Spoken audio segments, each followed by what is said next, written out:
There is an island in the middle of the Rhine River where a girl went in as one person and came out as another. The island was small. The building on it was temporary, constructed for a single purpose. Used once, and then it was gone. But what happened inside it on the 7th of May, 1770, is where this story begins.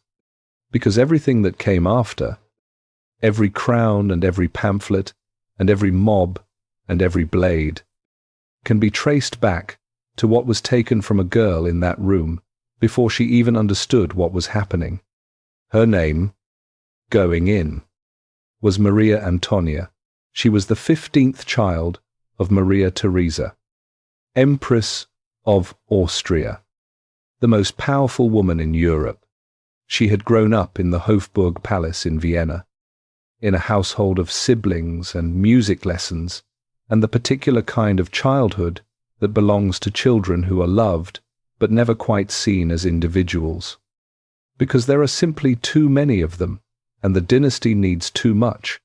She had learned to dance beautifully. She had learned to smile at strangers. She had learned to enter a room in a way that made people feel honored by her presence. She had not learned much else. Her French was imperfect enough that her tutor, a man sent specifically from Versailles to prepare her, wrote back to Vienna with a report that was polite in its language and damning in its conclusion. The Archduchess had a certain natural grace. She was quick to charm. She was not, however, quick to study history, political philosophy, the structure of the French court, the names and allegiances and ancient grievances of the families she would spend the rest of her life navigating. These had not taken root the way her dance steps had. Nobody in Vienna seemed particularly alarmed by this. The point of Marie Antoinette was not her mind. The point of Marie Antoinette was her blood and her youth and her availability at the precise moment that Austria and France needed to demonstrate their alliance with something more convincing than a signed piece of paper. She was not yet fully 15 years old. She was the daughter of the Habsburg Empress. She was unmarried. In the diplomatic arithmetic of the 18th century, that made her exactly what both kingdoms needed, the boy she was being sent to marry was Louis Auguste, the Dauphin of France, 15 years old, grandson of King Louis XV. She had never met him. He had never met her. They had exchanged portraits, the way their world exchanged promises, as representations of something that might or might not resemble the real thing. The journey from Vienna to the French border took 17 days, through towns that lined the roads to watch her pass, through ceremonies of welcome that required her to smile and wave and accept flowers from strangers and project the serene confidence of a woman far older and more certain than she was. She did all of it. She had been taught to do all of it. What she had not been taught was what would happen at the border. The island in the Rhine sat between the Austrian and French sides of the river. Neutral ground. It belonged to no one, which made it the perfect place to unmake a person and remake her as something more politically useful. The ceremony had a name and a protocol, and people assigned to carry it out. It was called the remise, the handover, and it worked like this. Marie Antoinette entered the building from the Austrian side with her Austrian attendants, her Austrian ladies in waiting, her Austrian dog, her Austrian wardrobe, and the first 14 years of everything she had ever known. Then, honor be honor, all of it was taken back. The ladies in waiting stayed on the Austrian side. The attendants stayed. The dog, a small creature she had been devoted to, stayed. Her clothes were removed and replaced with French clothes. Her name was changed last. Marie Antoinette became Marie Antoinette, Dauphine of France, in a room that belonged to no country, surrounded by people whose job was to ensure the transition was complete. Her dog did not come with her. That detail has stayed in the historical record for 250 years because it tells you something that all the political analysis in the world cannot quite capture. She was a child. She had a dog she loved. And on the day they sent her into a foreign country to become a symbol of the alliance between two empires, nobody asked whether the girl inside the symbol might need something familiar to hold on to. She crossed the bridge to the French side. She would not see Austria again for the rest of her life. What waited on the other side was a world with rules she did not know, enemies she could not identify, and a court that had been watching the doors for her arrival, with a mixture of curiosity and calculation that she was far too young and far too unprepared to read. She smiled because she had been taught to smile, and as the carriage carried her toward Versailles, the life she had lived was already becoming something she would only be allowed to remember in private, in letters to her mother, in the small hours of the morning when no one was watching. Almost no one was ever not watching. That was the first thing they took from her on that island. Her name, it would not be the last. It would not even be close to the last. Maria Theresa sent her daughter into France with a letter, not a love letter, not a farewell, a set of instructions. It covered comportment, piété, the management of relationships with the king and the court, the importance of producing children quickly, the necessity of never showing weakness in public, the specific way a dauphine should conduct herself at Mass. It was thorough. It was detailed. It reflected everything Maria Theresa knew about surviving as a woman in a world built by men. Knowledge earned through decades of fighting for her own throne, when half of Europe had decided a woman had no right to it. She gave her daughter the best map she had. The problem was that the territory had changed. Maria Theresa had ruled through force of will and political cunning in a court she had grown up in and understood from childhood. Her daughter was being sent to a court she had never seen, among people she had never met, in a country whose history she had studied incompletely and whose political currents she had barely been introduced to. The letter that travelled with Marie from Vienna to Versailles was a document of love and of limitation. It told her how to behave. It did not tell her how to survive. For years after Marie's departure, the letters continued. They arrived at Versailles regularly, precisely, with the full weight of imperial expectation behind every word. They told Marie to be more devout, to spend less time on amusements and more time on her duties, to produce an heir as quickly as circumstances allowed, to cultivate the right relationships, to remember that she represented not just herself but the entire Habsburg alliance that had sent her across the Rhine. Marie read them. She responded dutifully. What she had been given, and genuinely given well, was surface. She was graceful in a way that caught people off guard. She moved through a room the way water moves, without apparent effort, touching everything lightly. She had a laugh that her contemporaries wrote about with a consistency that suggests it was genuinely remarkable. Warm and sudden and real in a place where almost nothing was real. She was kind to servants in ways that violated the customs of Versailles so routinely that the court's older members found it baffling. She remembered names. She asked after sick relatives. She paid attention to the actual human beings in front of her, rather than to their titles and their usefulness. In another life, these things might have been enough. The 17-day journey from Vienna to Versailles had given her a preview of the public role she was about to inhabit. Town after town, welcome ceremony after welcome ceremony, the same choreography repeated with local variations. The flowers, the speeches, the crowds pressing forward to see the Austrian girl who was going to be their future queen. Marie performed it all with a composure that impressed the adults travelling with her. She smiled. She inclined her head. She said the appropriate things at the appropriate moments. She was exhausted by the time they reached Versailles. Versailles did not care. The court of Louis XV in 1770 was a machine that had been running for nearly a century on the fuel of ritual and hierarchy and the particular French genius for making power look like pleasure. It had been built by the Sun King himself, Louis XIV.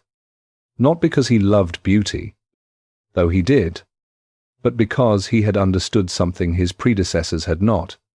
The most dangerous people in France were the aristocracy. The way to neutralize them was to bring them all to one place, to fill their days with ceremonies so elaborate and their evenings with entertainments so consuming that they had no time, no energy, and no privacy in which to plot against the throne. It had worked, brilliantly and at great cost, for someone who had grown up in Versailles, who had absorbed its grammar from childhood, the way children absorb language. The system was navigable, difficult, but navigable for Marie Antoinette. Arriving at not yet 15, from a different country, with incomplete French and an education that had prioritized dancing over political strategy. It was a maze, with no map and no instructions and people watching from every corner to see where she would go wrong. She went wrong almost immediately. The rules were different here. The unwritten ones most of all. In Vienna, kindness to servants was virtue. In Versailles, it was a social violation, a blurring of the lines that held the entire system in place. In Vienna, laughing genuinely was warmth. In Versailles, laughing at the wrong moment, with the wrong person, about the wrong thing, was ammunition. Marie had been one child among many in a large family. At Versailles, she was the Dauphine, which meant every room she entered was a stage, and every person in it was an audience member with opinions and interests she could not yet read. The woman she would have to navigate most carefully was someone she had not expected. Madame du Barry was the mistress of Louis XV, and she was everything that the formal court was supposed to be above. She had been born in a small town to a seamstress, had made her way through Paris by means of beauty and intelligence, and the particular kind of ruthlessness that belongs to people who start with nothing. She had arrived at Versailles with no family connections, no title, no ancient name, and more power than most of the duchesses who despised her. The court watched to see what Marie Antoinette would do. Marie, following the guidance of her Austrian advisers, largely refused to acknowledge Madame du Barry's existence. This was a mistake. The king loved his mistress. A Dauphine who snubbed the king's mistress was a Dauphine who was snubbing the king. It took more than a year and direct intervention from Vienna before Marie finally spoke to Madame du Barry in public. She said, "There are a lot of people at Versailles today, aren't there?" That was all, the bare minimum, but the court erupted as if she had delivered a great speech. Because, in the language of Versailles, those 11 words were a diplomatic act. They acknowledged the woman's presence without elevating her. The duchess in the room probably knew more about what was happening than the Dauphine did. Marie was learning, but she was learning slowly, in a language she had not been taught, with teachers who had their own interests in what she learned and what she did not. Her mother kept writing, "Be more devout." The letters said, "Be more careful. Remember your duty. Remember why you are there." Marie wrote back, dutiful in her correspondence, And sometimes the youth came through in ways that Maria Theresa found alarming and that historians have found, across 2.5 centuries, simply human. She wrote about the operas she attended, about the gardens, about being homesick, in a place where homesickness was a weakness she was not permitted to show. She did not write about being afraid. She may not have had the words for it yet, or she may have understood already. That fear was one of the things Versailles would use against her if she let it show. Maria Theresa died in 1780, 10 years after her daughter crossed the Rhine. By then Marie was Queen of France. The letters had continued until near the end, detailed and sometimes sharp and full of the specific love that exists between a mother who wants her child to be safe and a daughter who wants her mother to stop telling her how to be safe. After Maria Theresa died, Marie lost the only person who had ever told her hard things out of love rather than out of strategy. She was 24 years old. She was queen of one of the most powerful countries in the world. And she was, in the ways that mattered, still the girl on the island in the Rhine who had crossed to the other side without a map. The court of Versailles had been watching her for 10 years by then. It had learned everything it needed to know about where she was vulnerable, and it had not stopped watching for a single day. On the morning after Marie Antoinette arrived at Versailles, she was not allowed to dress herself. This was not unusual. This was Tuesday. The ceremony was called the Lever, the Rising, and it had been practiced at Versailles every morning for nearly 100 years, with the kind of devotion that other institutions reserved for religious ritual. Because at Versailles, it was religious ritual. The religion was hierarchy. The Lever was its daily mass. Here is how it worked. When the Dauphin woke, a lady-in-waiting was already in the room. The lady-in-waiting could not hand the Dauphine her chemise directly. The chemise had to pass through the correct hands in the correct order, determined by rank, with the highest-ranking woman in the room at that moment receiving the honor of the handoff. If a duchess arrived while a countess was holding the chemise, the chemise moved to the duchess. If a princess arrived while the duchess was holding it, the chemise moved to the princess. In the meantime, Marie stood in a cold room and waited. She was not yet 15 years old. She was standing in front of a room full of people she did not know, in various states of undress, waiting for her own nightgown to pass through the correct number of aristocratic hands before anyone was permitted to help her put it on. The women watching were not cruel. They were following the rules. The rules had been in place since before any of them were born, and would, as far as anyone in that room could imagine, continue long after all of them were dead. This was Versailles. This was every morning. Louis XIV had built the palace at Versailles for reasons that had nothing to do with beauty and everything to do with control. Before Versailles, the French aristocracy had been a problem. They had money, land, armies, and a long tradition of using all three against whatever king happened to be on the throne when they felt their privileges were being threatened. Louis XIV had watched his own childhood nearly destroyed by one such aristocratic uprising, and he had spent the rest of his life making sure it could not happen again. His solution was architectural. He built a palace large enough to house the entire French court. Then he made it understood, through the elaborate language of royal favor and disfavor, that anyone who wanted to remain relevant in France needed to be at Versailles. Being at Versailles meant attending the king's lever and his coucher, his rising and his going to bed, and every ceremony in between. It meant being present, visible, in the orbit of power at all times. It also meant being watched, regulated, occupied with the management of one's position in the hierarchy to the exclusion of almost everything else. An aristocracy, busy fighting over who got to hand the king his shirt, had no time to raise an army. The system worked exactly as designed, and it kept working through Louis XIV and Louis XV, right up until the moment it was handed to Louis XVI, who was a gentle and largely baffled young man who had not been born to be king and showed it, and to his not yet 15-year-old Austrian wife, who was trying very hard not to show how lost she was.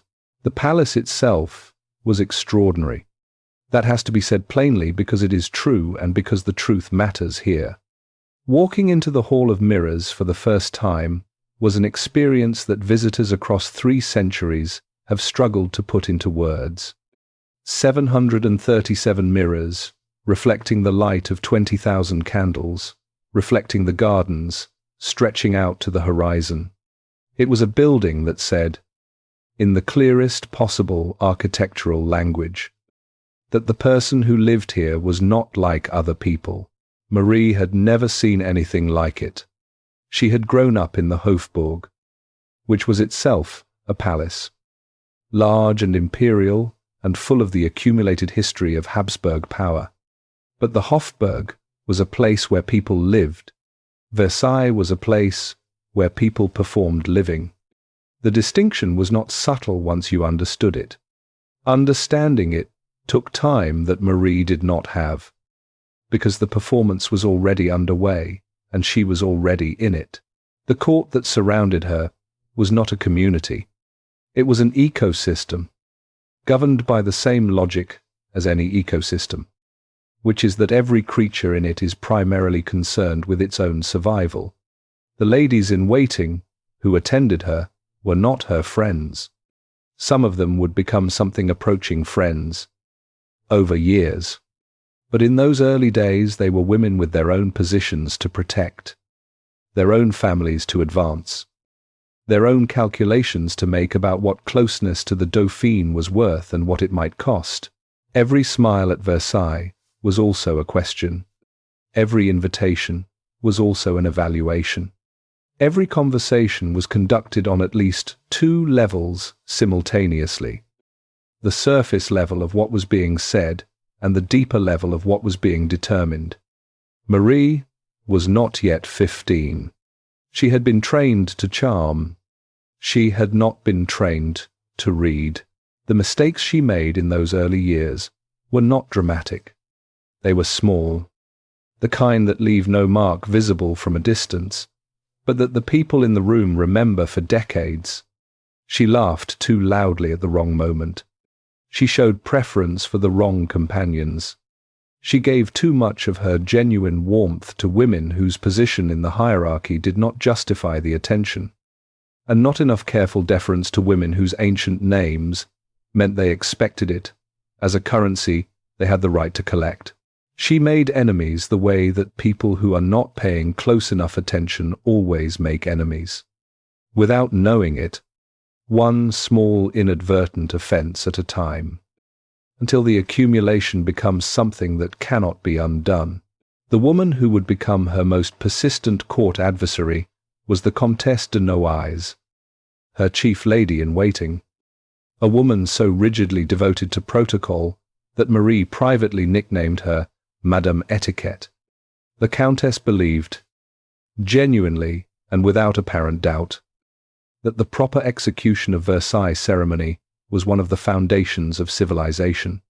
Every time Marie pushed against a rule, every time she laughed at something the Countess found inappropriate or refused something the Countess found necessary, the Countess took note. She was not malicious. She was a woman who believed in order, in a place where order was the only thing between dignity and chaos. She experienced Marie's casualness as a threat to everything she valued. She was not entirely wrong. But here is what the Comtesse de Noailles could not see from inside the system she was devoted to protecting. The rituals that felt like civilization to her felt like a very small, very elegant cage to the girl who had been placed inside them without being asked. There was no privacy at Versailles. Every meal Marie ate was eaten in public. Every walk she took through the gardens was observed. When she was ill, the details of her illness were known across the palace within hours. When she and Louis had marital difficulties, and they did, and they were significant, the nature and duration of those difficulties were discussed in the drawing rooms of Versailles with a specificity that Marie and Louis were simply expected to endure. She endured it. For a long time, she endured it. But endurance has a cost. And the cost, in Marie Antoinette's case, was that she began to look for places where the watching stopped. Places where she could breathe without an audience. Places where she could be, even briefly, something other than a symbol in an elaborate performance that had been running for 100 years. She would find such a place. It would be called Petit Trianon, and it would become the most politically damaging decision of her early reign. Not because of what happened there, but because of what people decided it meant. But that comes later.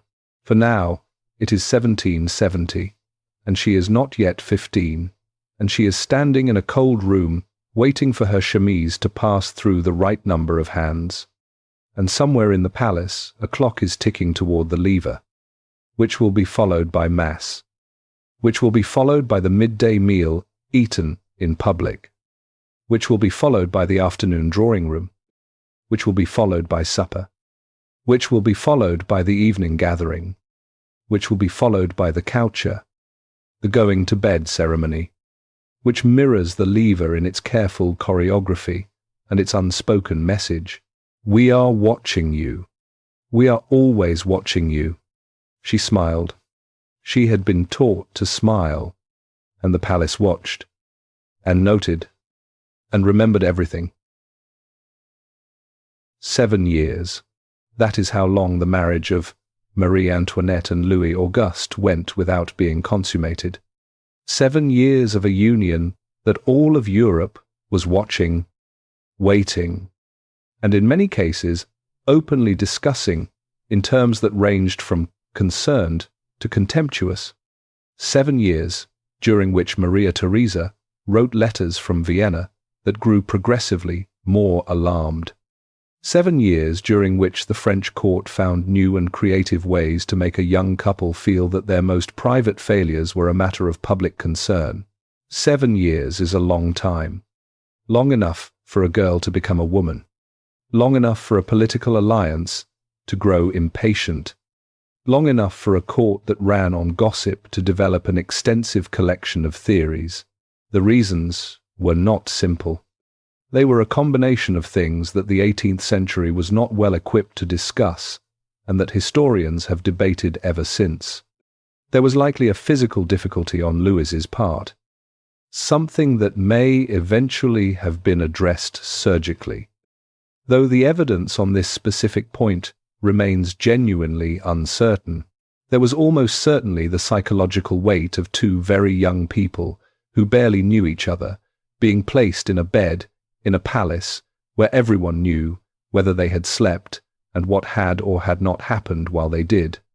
There was the crushing pressure of a court that treated the production of an heir as a state emergency and communicated that emergency to the two people involved with all the subtlety of a canon. Whatever the specific combination, the result was 7 years. And in those 7 years, something happened that the people engineering the marriage had not fully accounted for. Marie and Louis became, in their halting and imperfect way, something like friends. Louis XVI is one of the most consistently misrepresented figures in this entire story. He is often portrayed as weak, indecisive, unworthy of the throne he occupied. Some of that is fair. He was not a natural king. He had been born third in line, had not expected to inherit, and had not been prepared for the role in the way that a crown prince is prepared. He was more comfortable in his locksmith workshop than in his council chamber. He was more at ease reading maps than giving speeches, but he was also, by every account that has survived, a decent human being. He was faithful to Marie in a court where fidelity was considered a character flaw. He was kind to servants, which, at Versailles, was considered eccentric at best. He was honest in a world that ran on elegant dishonesty. He cared about his people in the genuine way of a man who has never had to be one of his people, but who feels the caring nonetheless. Marie, arriving from a family of 15 children where she had been largely overlooked, was not accustomed to this kind of steady, undemanding attention. She did not fall in love with Louis immediately. That is not what this story is. But she came to trust him, in the specific way that you trust someone who is reliably what they appear to be, and in Versailles, where almost nothing was what it appeared to be. That was something real. When Louis XV died, in 1774, Marie and Louis were 19 years old, and suddenly King and Queen of France.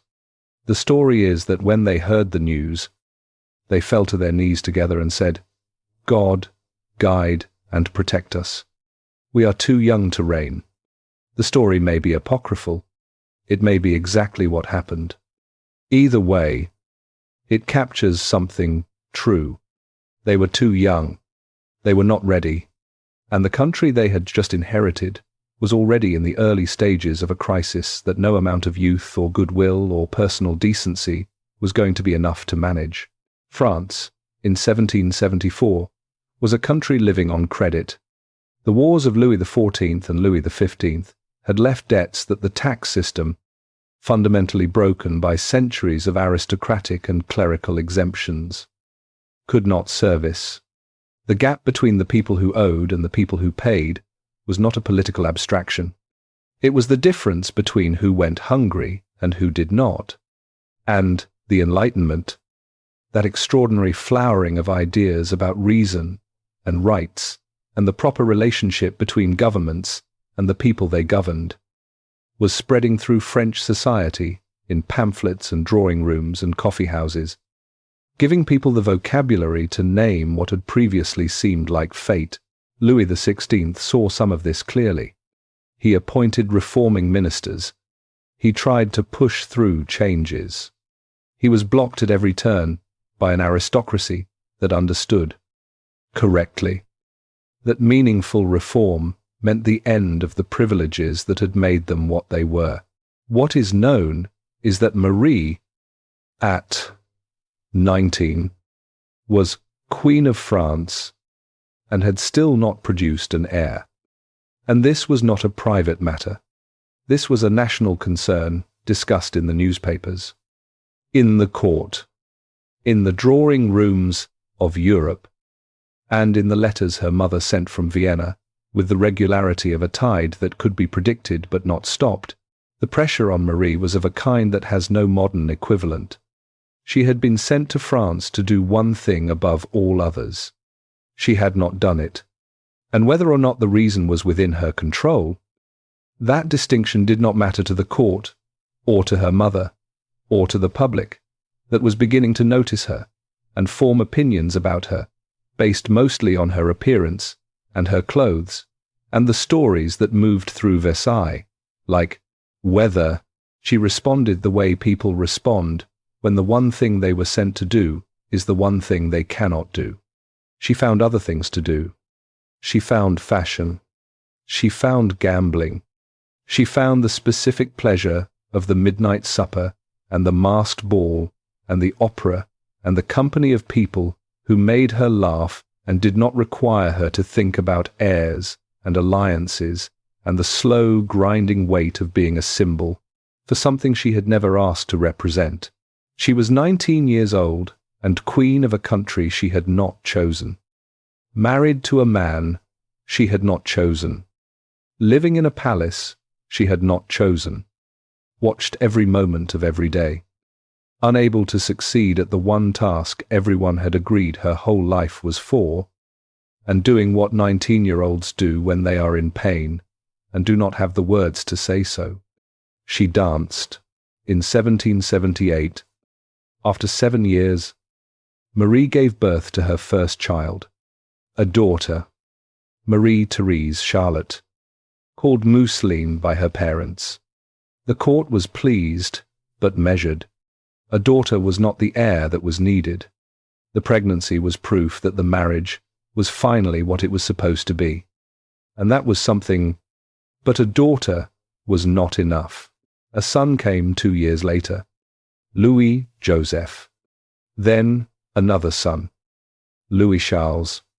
Then another daughter, Sophie, who died at 11 months. By 1786, Marie had 4 children, had lost one, and had been Queen of France for 12 years. She was 30 years old. She had grey in her hair. From the pregnancies and the sleepless nights and the accumulated weight of being who she was in the place she was in, she had done what was asked of her. She had navigated an impossible position with more grace than the position deserved. And she had earned, by any reasonable measure, some peace. What she got instead was a diamond necklace scandal, a country looking for someone to blame, and a world that was beginning, slowly, and then all at once, to fall apart. But before that, there was a brief window of years in the late 1770s and early 1780s when Marie Antoinette was doing something that no one in her position had quite done before. She was building an image, deliberately, creatively, and with a sophistication that her critics, then and since, have consistently underestimated. She was learning that, in a world where she had no formal power, appearance was the only power available to her, and she was very, very good at it. Rose Bertin arrived at Versailles through the back door. That was not an accident. That was the point. In 1772, Marie Antoinette was 16 years old and still a dauphine, still waiting for the throne, still living inside the suffocating ritual of a court that regulated everything from the temperature of her bathwater to the order in which ladies were permitted to hand her a towel. She had almost no formal power. She had almost no political influence. She had a mother writing letters from Vienna telling her to be more serious, a husband who preferred his workshop to her company, and a court full of people who had already decided what they thought of her and were collecting evidence to support it.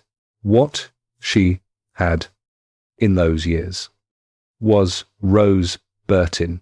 Bertin was a dressmaker from a small town in northern France who had come to Paris and built, through talent and force of personality and an understanding of what women with money and position actually wanted, one of the most successful fashion houses in the city. She was not aristocratic. She had no family name that carried weight in the rooms where weight was measured.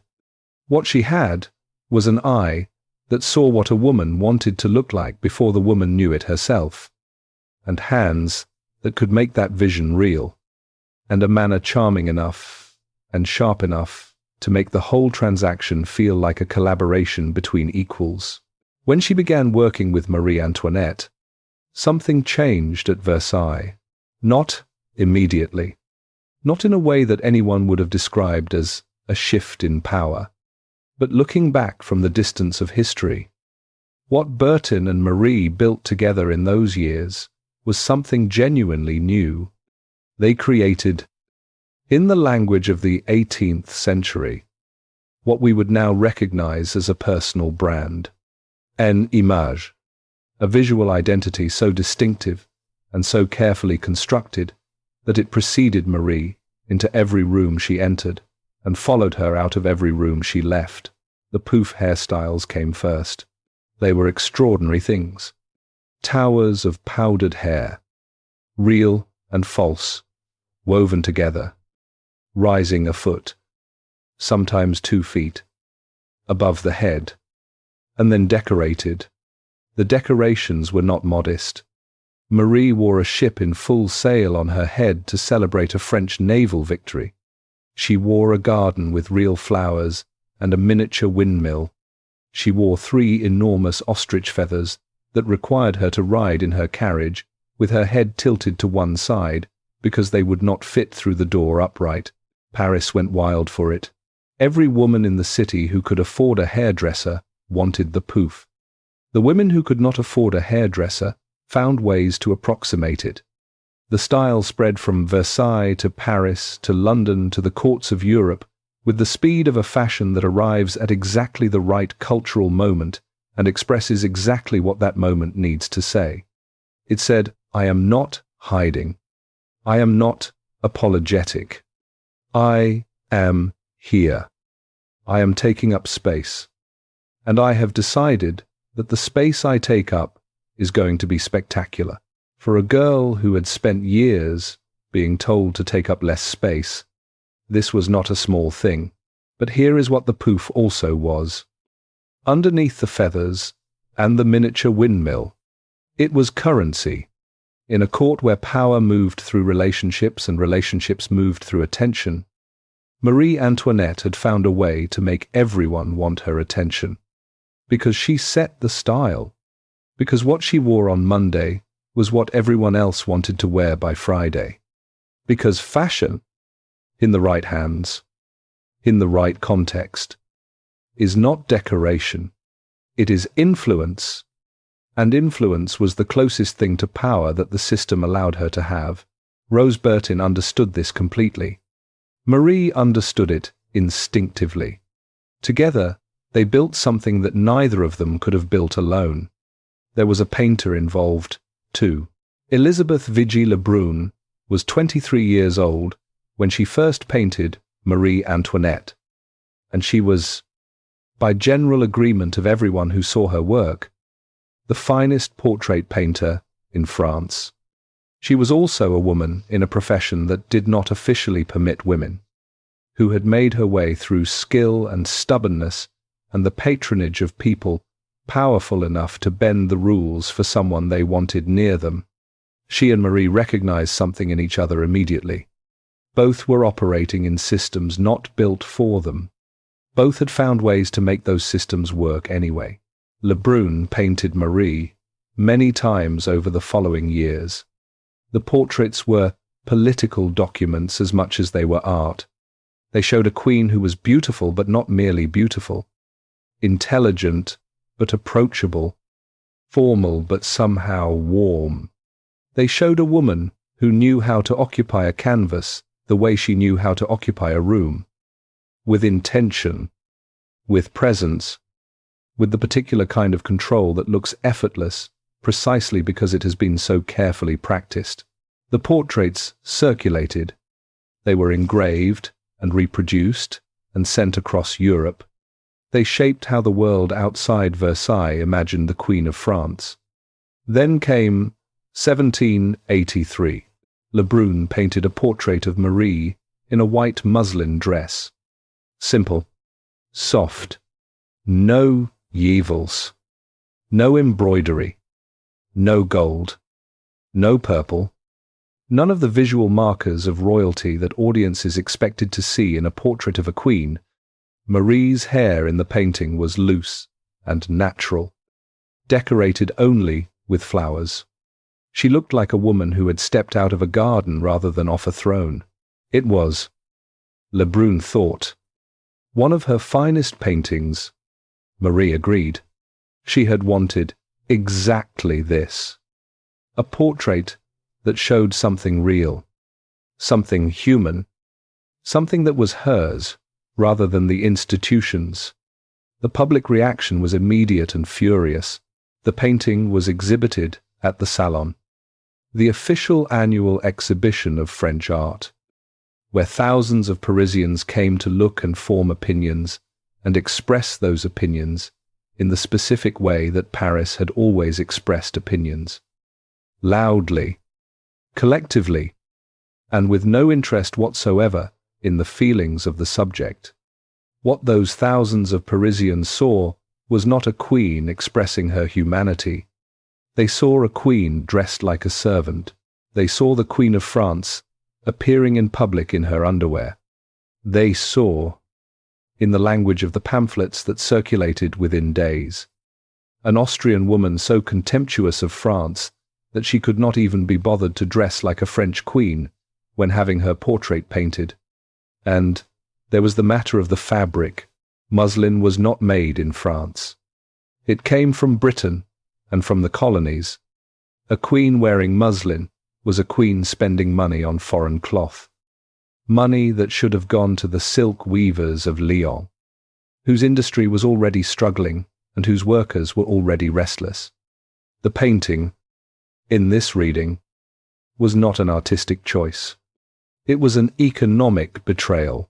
Lebrun repainted the portrait with Marie in a more conventional dress. The damage, however, was already done, and it is worth sitting with what that damage revealed, because it tells you something essential about the trap that was closing around Marie Antoinette in those years. When she wore the elaborate gowns and the towering wigs and the diamonds, she was Madame Deficit, the wasteful queen, the Austrian woman bleeding France dry with her extravagance. When she wore the simple white dress, she was the queen who had forgotten her dignity, the foreigner who did not understand what the French people deserved from their monarch. There was no version of Marie Antoinette that the public was prepared to receive generously. She had tried to show them something real. They had punished her for it more efficiently than they had ever punished her for the extravagance, because the extravagance confirmed what they expected of her. But the simplicity confused them, and confusion in a court already primed for suspicion had a way of becoming, very quickly, accusation. She kept dressing beautifully. What choice did she have? The fashion continued. Rose Bertin kept coming through the back door. Lebrun kept painting. The image kept being built and rebuilt and distributed across Europe in engravings and in gossip, and in the specific way that fame travels in a world without photography, through 1,000 imperfect reproductions of an original that fewer and fewer people have actually seen, and underneath the image, invisible to everyone watching from outside, a woman was learning something that she had not been taught in Vienna and that Versailles had not meant to teach her. An image, once released into the world, belongs to the world. The world, she was beginning to understand, had already decided what it wanted her image to mean.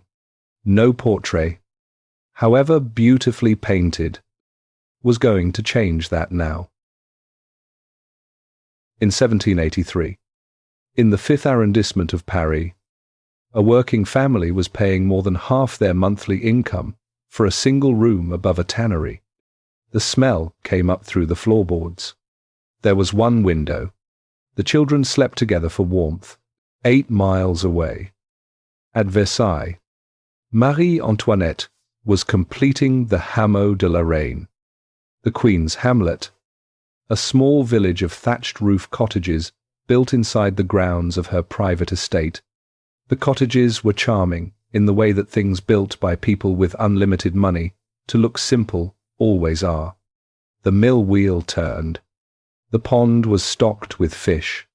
The cows were washed before they were milked, because dirty cows did not suit the aesthetic. Put those two images next to each other. That is where this chapter lives. Petit Trianon had been given to Marie by Louis when he became king, a gift of the small palace that Louis XV had built for a previous mistress. In the gardens, beyond the main palace, it was the first thing that had ever truly been hers. Not the Dauphine's, not the Queen's, not the symbols. Hers. She could decide who came in.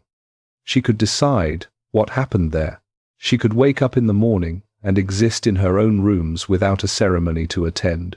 or a hierarchy to navigate, or a room full of people deciding what her nightgown meant about the future of French-Austrian relations. She loved it with the specific intensity of someone who has never had anything of their own before. The Petit Trianon that Marie created over the following years was a place of genuine pleasure. She redesigned the gardens in the English style. Informal and winding. A deliberate rejection of the rigid geometry of the formal Versailles gardens with their insistence on symmetry and control. She built a small theatre where she and her friends performed in private productions, where she herself sometimes took the stage, and where the audience was invited rather than assembled by protocol. She kept a small court of her own choosing, people she actually liked, rather than people whose rank required their presence. For the first time in her adult life, she was sometimes, briefly, happy in the specific way that requires privacy to exist. One evening at Petit Trianon, she sat with a small group of friends after a performance in the theatre. No ceremony, no formal seating arrangement. Someone was playing the harpsichord. She laughed at something and did not stop to consider whether the laugh was appropriate for a queen. It was the kind of evening she had watched other people have her entire life. An ordinary evening, and she sat in the middle of it and simply was there, without the performance, without the watching, without the weight of being what everyone in France needed her to be. She was 27 years old. It had taken her that long to have an evening like that. The Haymo came later, in 1783, and it was the decision that her enemies found most useful. A fake village, a toy farm, a pastoral fantasy built by a queen while real villages outside the palace gates were struggling with the price of bread. The contrast was impossible to defend. Marie did not defend it, which was itself a political mistake, because not defending it allowed others to define it. And what others said it meant was not what it was. What it was, in the most literal sense, was a place where a woman who had spent her entire life in one of the most watched buildings in the world could pretend, for an afternoon, that she was not being watched. The cottages were not real cottages. The farm was not a real farm. Marie knew this. She was not confused about the nature of her own garden. What she was doing was not confusing herself with a peasant. She was playing, not playing at poverty, playing at freedom, playing at the version of ordinary life that looks from inside a palace, like the thing you cannot have, the garden, the cottage, the mill wheel. The fantasy was not of being poor. The fantasy was of being left alone. She was not wrong to want it. Or she was wrong in the way that people are wrong when they choose survival over strategy, when they hold on to the one thing that makes existence bearable, even though holding on to it is being used to prove something terrible about their character.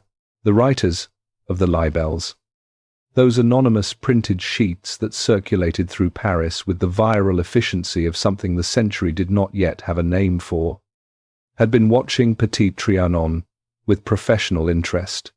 Here was a gift. Here was a queen who had retreated from public life into a private garden where ordinary people could not follow her, who had built a fake village inside the walls of her estate, while real villages outside those walls could not pay their taxes. The image wrote itself.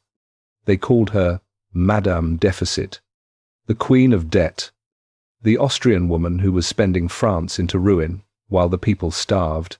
The numbers did not support the title.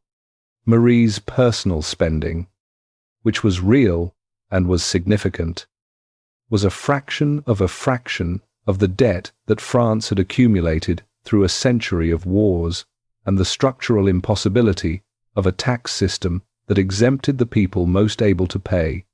The royal family's total expenses represented something like 6 or 7% of the annual royal budget. The rest went to debt service.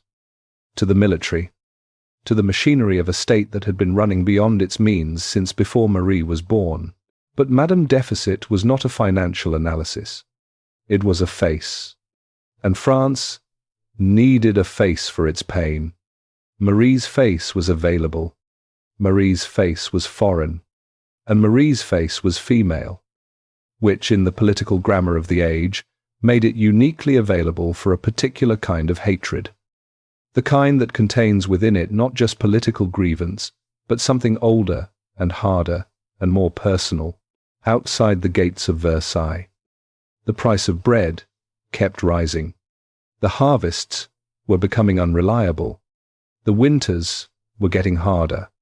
The gap between the people who were cold and hungry and the people who were warm and fed was not new.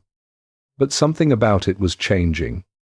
Some quality of tolerance or endurance or willingness to accept what had always been accepted was wearing thin in ways that had not been visible 5 years earlier. Marie, inside, Petit Trianon, with the mill wheel turning and the washed cows and the evenings by the harpsichord, could not see it clearly. The place where she felt most like a person became, in the public imagination, the evidence that she was not one. That is a specific kind of cruelty, the kind that uses a person's humanity against them. She would see what she had been missing soon enough. She would see it on a rainy October morning when thousands of women from Paris walked 20 miles to her door. And what she read on their faces when they arrived was something that none of the paintings and none of the pamphlets and none of the letters from Vienna had ever adequately prepared her for. She would see, for the first time, what she had come to mean to the people who had never been allowed inside the gate. There was a print shop on the Rue Saint-Jacques in Paris that did not officially exist. It had no sign. It had no name on the door. The man who ran it paid no taxes on any income that anyone in the French government could prove he had. He printed things that could not be printed anywhere with a name on the door, and he sold them to distributors, who sold them to street vendors, who sold them to anyone in Paris with a few sous, and an interest in what the Queen of France was supposedly doing in private. He was not unique. There were dozens like him in Paris alone, and more in Amsterdam, and London, and Brussels, operating in the specifically ungovernable space that existed just outside the reach of French royal censorship. The censors could shut down a print shop in France. They could not shut down a print shop in the Netherlands, and what was printed in the Netherlands could be smuggled across the border in the false bottoms of luggage and the pockets of travellers who understood that information. Like water, finds its way through every barrier. Eventually, the things they printed were called libels, pamphlets, anonymous, cheap to produce, easy to carry, impossible to trace back to their origin once they were in circulation. They were the social media of the 1780s, which means they operated on exactly the same logic as social media does today. The content that spread fastest was not the most accurate. It was the most outrageous, the most visceral, the content that made you want to read it out loud to the person next to you in the coffee house, that made your mouth drop open. That gave you the particular pleasure of being scandalized by something that confirmed what you already suspected about people who had more than you.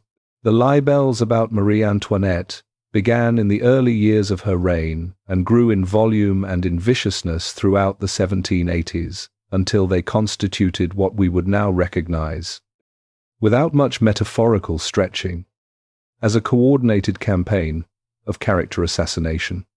The word coordinated requires some qualification. There was no single person directing it, no editorial meeting where enemies of the Queen gathered to plan the next phase. What there was instead was something more organic and in some ways more powerful. A shared understanding among a loose network of writers and printers and distributors and readers that there was a market for this content, that the market was growing, and that the subject of the content could not effectively fight back. She could not fight back because of the very thing that was supposed to protect her. A Queen of France did not respond to pamphlets. A Queen of France maintained her dignity through silence, through the visible performance of being above such things, through the implicit message that engaging with accusations was itself a form of acknowledgement and therefore beneath the dignity of the position she held, the protocol that governed her public behavior, the same protocol that had made her stand in a cold room waiting for her chemise, now operated as a gag. She could not speak. She could not deny. She could not correct the record, because the record was being written in a language and in spaces where the rules of the court did not reach. So the libels said what they wanted to say. They said she had lovers, specific ones, named, described in terms that left nothing to the imagination. The names changed depending on who was writing and what political point was being made through the sexual accusation. Sometimes it was the Swedish Count Axel von Fersen, a man who was genuinely close to her, whose letters suggest a relationship of real warmth, and about whose exact nature historians have disagreed for 2 centuries. Sometimes it was the Princess de Lamballe, her close friend, whose loyalty to Marie was absolute and would eventually cost her her life.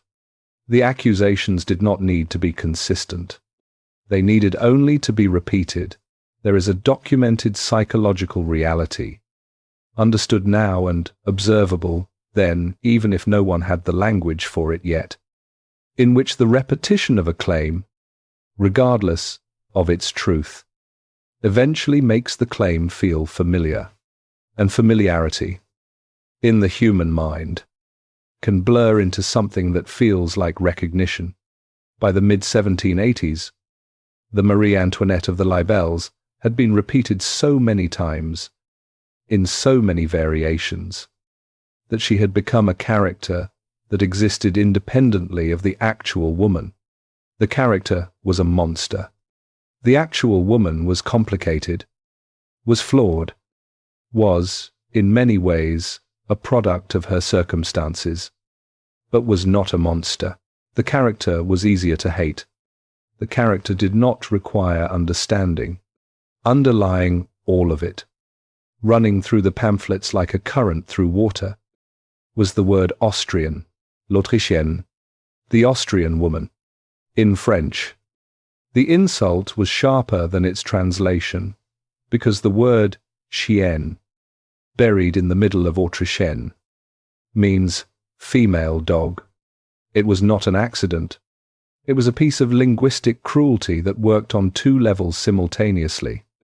The level of political suspicion and the level of sexual contempt, both delivered in a single word that could be used in polite company by anyone who knew what they were saying. She was never allowed to be French. That was the function of l'Autrichienne. No matter how long she lived in France, no matter how many French children she bore, no matter how thoroughly she had shed every Austrian marker in that room on the island in the Rhine, she remained, in the imagination of her enemies, a foreigner, un peu, someone whose loyalty was always elsewhere, and therefore always suspect.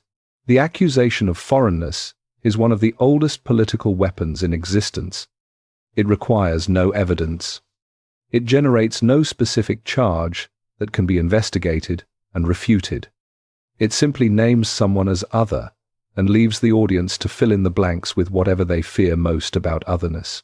In Marie Antoinette's case, the audience filled in the blanks with extravagance, with sexual transgression, with treason, with the specific image of a woman who was draining France for the benefit of Austria while French children went to bed hungry. Now here is the part that is hardest to say. She knew the libels existed. She knew what they said. She knew that her image in the streets of Paris bore almost no resemblance to the person who woke up every morning in Versailles and navigated the lever, and managed the court, and wrote dutiful letters to her mother, and sat with her children in the afternoons, when the schedule permitted. She knew the gap between the character and the woman, and she knew she could not close it. One evening, in the mid-1780s, a lady-in-waiting brought her a pamphlet, not the worst of them, something that had been deemed safe enough to show her. Marie read it.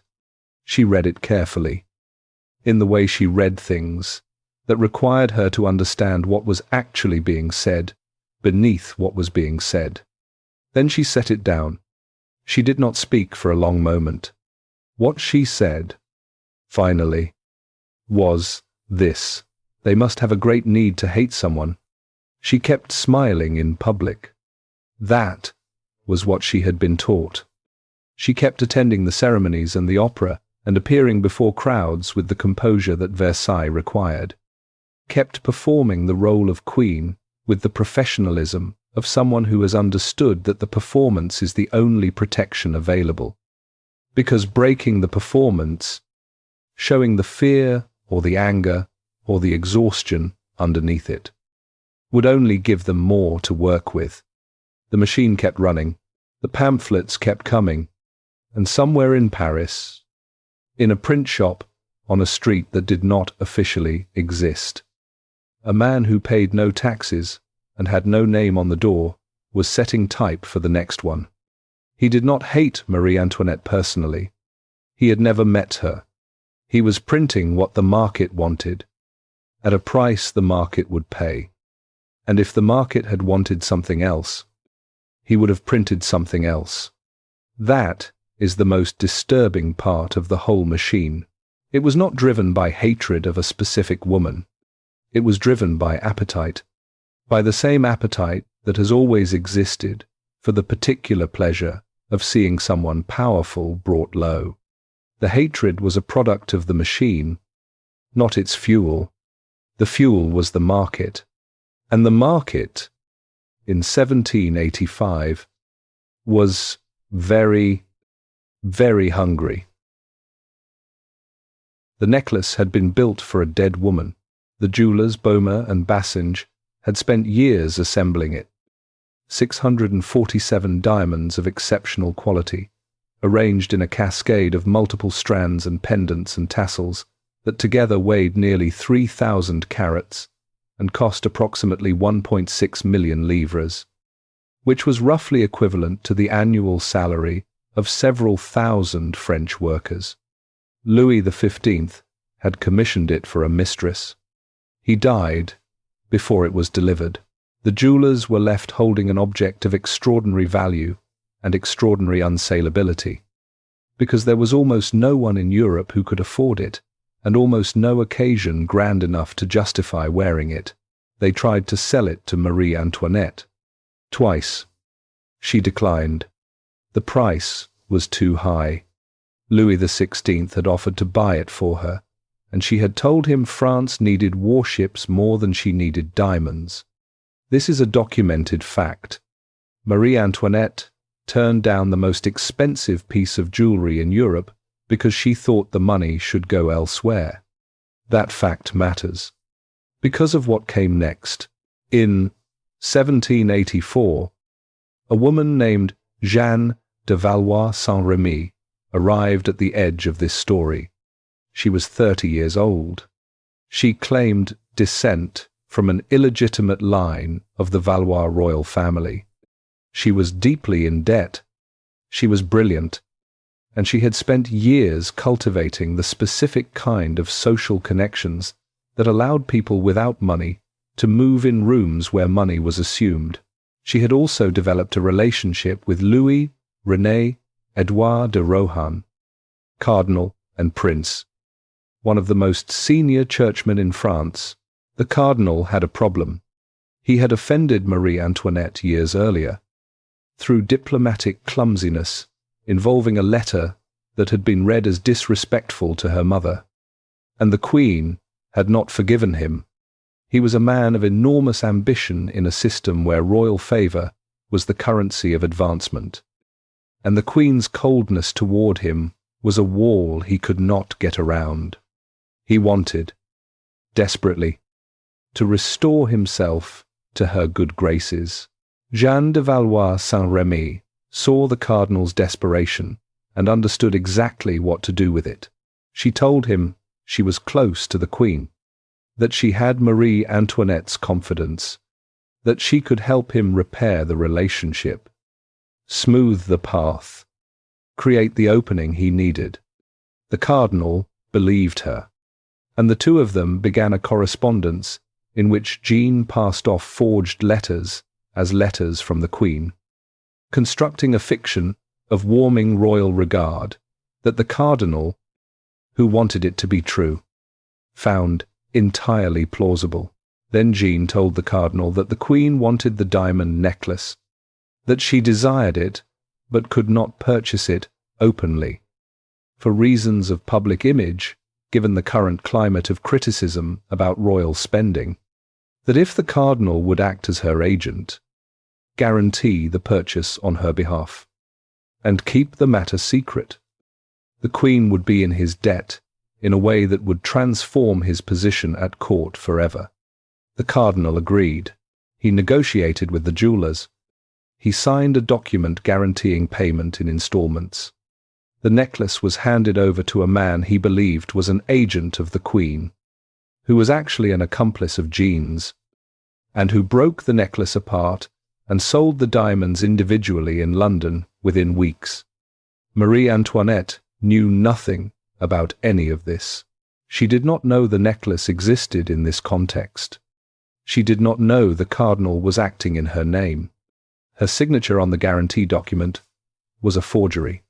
She was not involved, consulted, or informed at any point in the construction of this scheme. When Boma the jeweler finally wrote to her directly, asking about the overdue payments and complimenting her on her beautiful new acquisition, she had no idea what he was talking about. The scheme collapsed, the way complex frauds collapse, through a combination of greed, impatience, and the impossibility of maintaining a fiction that involves too many people. Jeanne's husband fled to London with the diamonds. The cardinal, when the payments came due and the necklace was nowhere to be found, was left holding a signed guarantee and a collection of forged letters and no explanation that did not make him look either criminal or catastrophically stupid. He told the king what had happened, and here the story turns on a decision that Marie Antoinette made, a real decision, a consequential one, that historians have been arguing about ever since. Louis XVI advised against a public trial. He believed, correctly, as it turned out, that a public trial would transform a complicated fraud into a public spectacle, and that the details emerging in open court would damage the monarchy regardless of the verdict. He was right about all of this. Marie disagreed. She wanted the cardinal prosecuted publicly. She wanted a verdict in open court that would declare him guilty, and by implication, declare her innocent of any involvement. She had been insulted. Her name had been used without her consent. A man of the church had apparently believed she would conduct secret negotiations for luxury goods. She wanted the record corrected publicly, formally, definitively. She was right about the insult. She was wrong about the remedy. The trial of the Cardinal de Rohan opened in May of 1786 before the Paris Parliament and became immediately the most talked-about event in France. Every detail of the scheme was aired in public. The forged letters were read aloud. A nocturnal encounter in the gardens of Versailles, arranged by Jeanne, in which a woman dressed to resemble the Queen met the cardinal in the darkness and handed him a rose, was described in testimony that the audience received with a fascinated horror that had very little to do with sympathy for the Queen, because the story, however it was told, contained within it an image that was impossible to dislodge. The cardinal had believed the letters were real. He had believed the Queen was asking him, secretly, to buy her a diamond necklace, and that she would meet him in a garden at midnight to thank him for it. For the cardinal to have believed this, he must have believed it was plausible, and for it to have been plausible, the Queen's reputation must already have been such that secret midnight meetings and clandestine luxury purchases were within the range of things people thought her capable of. The jury acquitted the cardinal. The verdict was announced, and the crowd in the streets of Paris cheered, not because they had followed the legal arguments carefully, but because they understood the verdict as a judgment on the Queen. The cardinal was innocent. The Queen, by the logic of the crowd, bore some responsibility for the mess. She had not, but she could not say so in the language the crowd was speaking. Marie Antoinette, hearing the verdict, reportedly wept, not from guilt, from the specific anguish of a person who has been wronged and has watched the attempt to correct the wrong make everything worse. She had wanted the trial to prove her innocence. Instead, it had proven something the rumor machine had been arguing for years, that the story people believed about her was more powerful than the truth, that the character in the pamphlets had taken on a life that the actual woman could not compete with. She was innocent of the crime. She was guilty of believing that innocence, once demonstrated, would matter. It would not matter again. Not in 1786. Not in 1793. When she stood in a courtroom for the last time, the diamond necklace affair had done something that could not be undone. It had taken the vague, simmering, pamphlet-fed suspicion of the public and given it a trial, a verdict, a specific narrative with characters and dialogue and midnight garden scenes. The story was set now. The character was fixed. The woman inside the character had about 3 years left before the world she lived in began to physically collapse around her. In June of 1789, Marie Antoinette sat beside a bed in Versailles and watched her son die. Louis-Joseph, the Dauphin of France, 7 years old, had been ill for most of his short life, a curvature of the spine that had become visible in his early years and that had worsened through 1788 and into 1789 with the particular cruelty of a disease that takes a child slowly, that gives the people who love him time to understand what is happening and no ability to stop it. He had been a gentle boy, curious. He liked animals. He asked questions that surprised the adults around him. Marie had spent months at his bedside in the final stretch, the kind of months that leave marks that do not heal. He died on the 4th of June, 1789.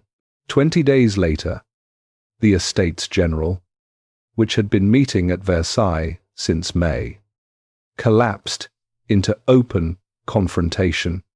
The Third Estate, representing the vast majority of French people, declared itself a national assembly and refused to disband when the king ordered them out of their meeting hall.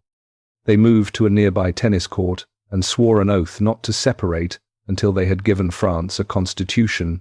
The tennis court oath, the image of hundreds of men crowded into a long, low-ceilinged room, hands raised, voices loud, with the specific excitement of people who have just decided to stop being afraid, became one of the defining images of what was coming. Marie Antoinette was not there. She was in mourning. She was not permitted a private mourning. Her grief was noted by the court, acknowledged in the formal language of condolence, and then the court continued, because the court always continued. The machinery of Versailles had been running for 100 years, and the death of a child, even the death of the Dauphin, was not sufficient reason to stop the gears. The lever still happened. The ceremonies still happened. The councils still met. Louis still had to manage the crisis unfolding 50 yards from where his son had just died. Marie moved through those weeks in a state that the people around her described with words that cluster around the same idea. She was present, but not present. She attended what she was required to attend. She spoke when spoken to. She performed the role with the mechanical competence of someone who has practiced it so long that the body knows what to do, even when the person inside the body has temporarily gone somewhere else. The country did not pause for her grief either. France, in the summer of 1789, was a place where the ordinary texture of daily life had become something that ordinary people could no longer manage. The harvest of 1788 had been catastrophically bad, destroyed by a hailstorm in July that flattened crops across the country, and then followed by one of the coldest winters that anyone then living could remember. Rivers froze that had not frozen in living memory. The price of bread climbed to the point where a labouring family in Paris was spending the great majority of its income on bread alone. Not food. Bread specifically, because bread was what you ate when you had nothing else. People stood in line outside bakers' shops from 4 in the morning. Sometimes there was bread when the doors opened. Sometimes there was not. The people who arrived after the bread ran out went home empty, and the question of what to feed the children that evening was not a metaphor or a political abstraction. It was a real question with no good answer. This was not Marie Antoinette's fault in any direct sense. The harvest had failed because of weather. The price of bread was high because of a combination of crop failure and a distribution system that was fragile under normal conditions and catastrophic under stress.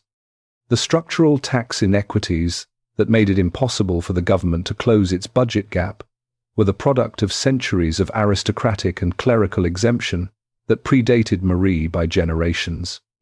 The debt strangling the French state had been accumulated in wars that Louis XIV and Louis XV had chosen to fight long before Marie Antoinette was born. None of that made it easier to be hungry. And none of it changed the fact that if you were hungry and standing outside a baker's shop at 4 in the morning and you needed something to look at while you waited, there was a palace 8 miles away where the lights were on. The Estates General had been called by Louis in an act of political desperation, the first meeting of that body since 1614, because the Crown had essentially run out of options. The financial crisis had reached the point where ordinary governance could not continue without a fundamental restructuring of how France raised money. Restructuring how France raised money meant confronting who paid taxes. Confronting who paid taxes meant asking the people who had the most to lose whether they were willing to lose some of it. They were not. The nobility and the clergy blocked reform at every turn. Louis, caught between the fiscal reality that required change and the political resistance that prevented it, had tried reforming ministers and failed, had tried borrowing and exhausted the credit. The Estates General was the last card. When the Third Estate declared itself a national assembly and swore the tennis court oath, they were saying something that had not been said in France in a very long time. The authority of the nation did not derive from the king. It derived from the people. Louis wavered. He accepted the assembly. He rejected it. He surrounded Versailles with troops. He pulled the troops back. He had the reforming minister Necker dismissed, which was the spark that lit what had already been prepared to burn. On the 14th of July, 1789, a crowd stormed the Bastille. The Bastille was a fortress and prison in Paris that had, in practical terms, very few political prisoners by 1789. But it was a symbol of royal authority and arbitrary power, and symbols matter more than practical terms when a country is in the process of deciding what it is going to become. The crowd that took it apart stone by stone, that paraded the head of its governor through the streets of Paris, was not acting on a rational, strategic calculation. It was acting on something older and more powerful and less interested in rationality. It was acting on rage. Marie Antoinette heard about the fall of the Bastille at Versailles. She had buried her son 6 weeks earlier. She was living in a palace surrounded by the evidence of a world coming apart. The troops that had been called in and then withdrawn had not made anyone feel safer. Least of all, her. Louis came to the assembly the day after the Bastille fell and addressed them without his guards. In a gesture of conciliation that the assembly received with genuine emotion, he wore no sword. He walked in among them as a man rather than a monarch. Marie, watching from a gallery above, was seen to weep, whether the tears were for the gesture itself, for what the gesture revealed about how much had already been lost, or for everything that had happened in those weeks. The grief and the harvest and the bread lines and the Bastille and the boy who had asked questions that surprised the adults around him and who had been buried in June and who was not there to see any of this. It is impossible to say from this distance. Probably it was all of those things at once. That is usually how it is. At the moments when the private grief and the public disaster arrive at the same time and you cannot separate them anymore because they have become the same weight. The world that Marie Antoinette had been prepared for, the world of Versailles and fashion and the lever and the careful management of an ancient hierarchy, was ending. The world replacing it had no ceremony for the chemise. It had no protocol for the handing over of a nightgown. It had, in fact, no use for her at all, except as a symbol, and it already knew exactly what it wanted her to symbolize. The summer of 1789 ended. The fall began. The nights got colder. In the markets of Paris, the bread was still expensive and the lines were still long, and the women who stood in those lines were talking to each other in the specific way that people talk when they have reached the limit of what they are willing to endure. They were talking about Versailles. They were talking about the palace with the lights on. They were talking about the Austrian woman inside it. October was coming. Nobody decided to call her Madame Deficit. That is important to understand. There was no meeting. No pamphlet writer who sat down one morning and thought, I have found the name that will destroy her. The name emerged, spread, caught, and stuck with the organic efficiency of something that the market wanted to exist. It was 2 words. It required no explanation. It asked no questions. It simply named a fact, or what felt like a fact, in the clearest possible language. The Queen was the deficit. The deficit was the Queen. France was going bankrupt, and it was her fault. That was the argument contained in the nickname, an argument so compressed that it could be conveyed in a single title, repeated in a coffee house or a market stall or a bread line in the seconds before the conversation moved on to something else. The compression was the point. Complex financial systems with centuries of accumulated structural dysfunction do not fit in 2 words. A woman's name does. The financial reality of France in the 1780s was this. The country had been running at a deficit for most of the 18th century, spending more than it collected in taxes because the people most capable of paying taxes, the nobility and the clergy, were legally exempt from paying them. The burden fell on the people least able to bear it, the peasantry and the urban working class, who paid a variety of taxes on income and property and goods and transactions that together consumed a significant portion of whatever they managed to earn. The system had been unjust for generations. What changed in the 1780s was that it became unsustainable. The wars had done most of the damage. The 7 Years' War had been expensive. The American Revolutionary War, which France had entered partly out of genuine sympathy with the American cause and partly out of the long-standing desire to weaken Britain, had been more expensive. France had borrowed heavily to fight these wars, and the interest on those borrowings now consumed an enormous share of the annual royal budget. The country was not going bankrupt because of overspending on palaces and gowns. It was going bankrupt because of the mathematics of compounding debt and a tax base that had been legally prevented from expanding to meet the need. Marie Antoinette's personal spending, in the context of these numbers, was real but not determinative. Her annual clothing budget in the peak years was substantial by any individual standard.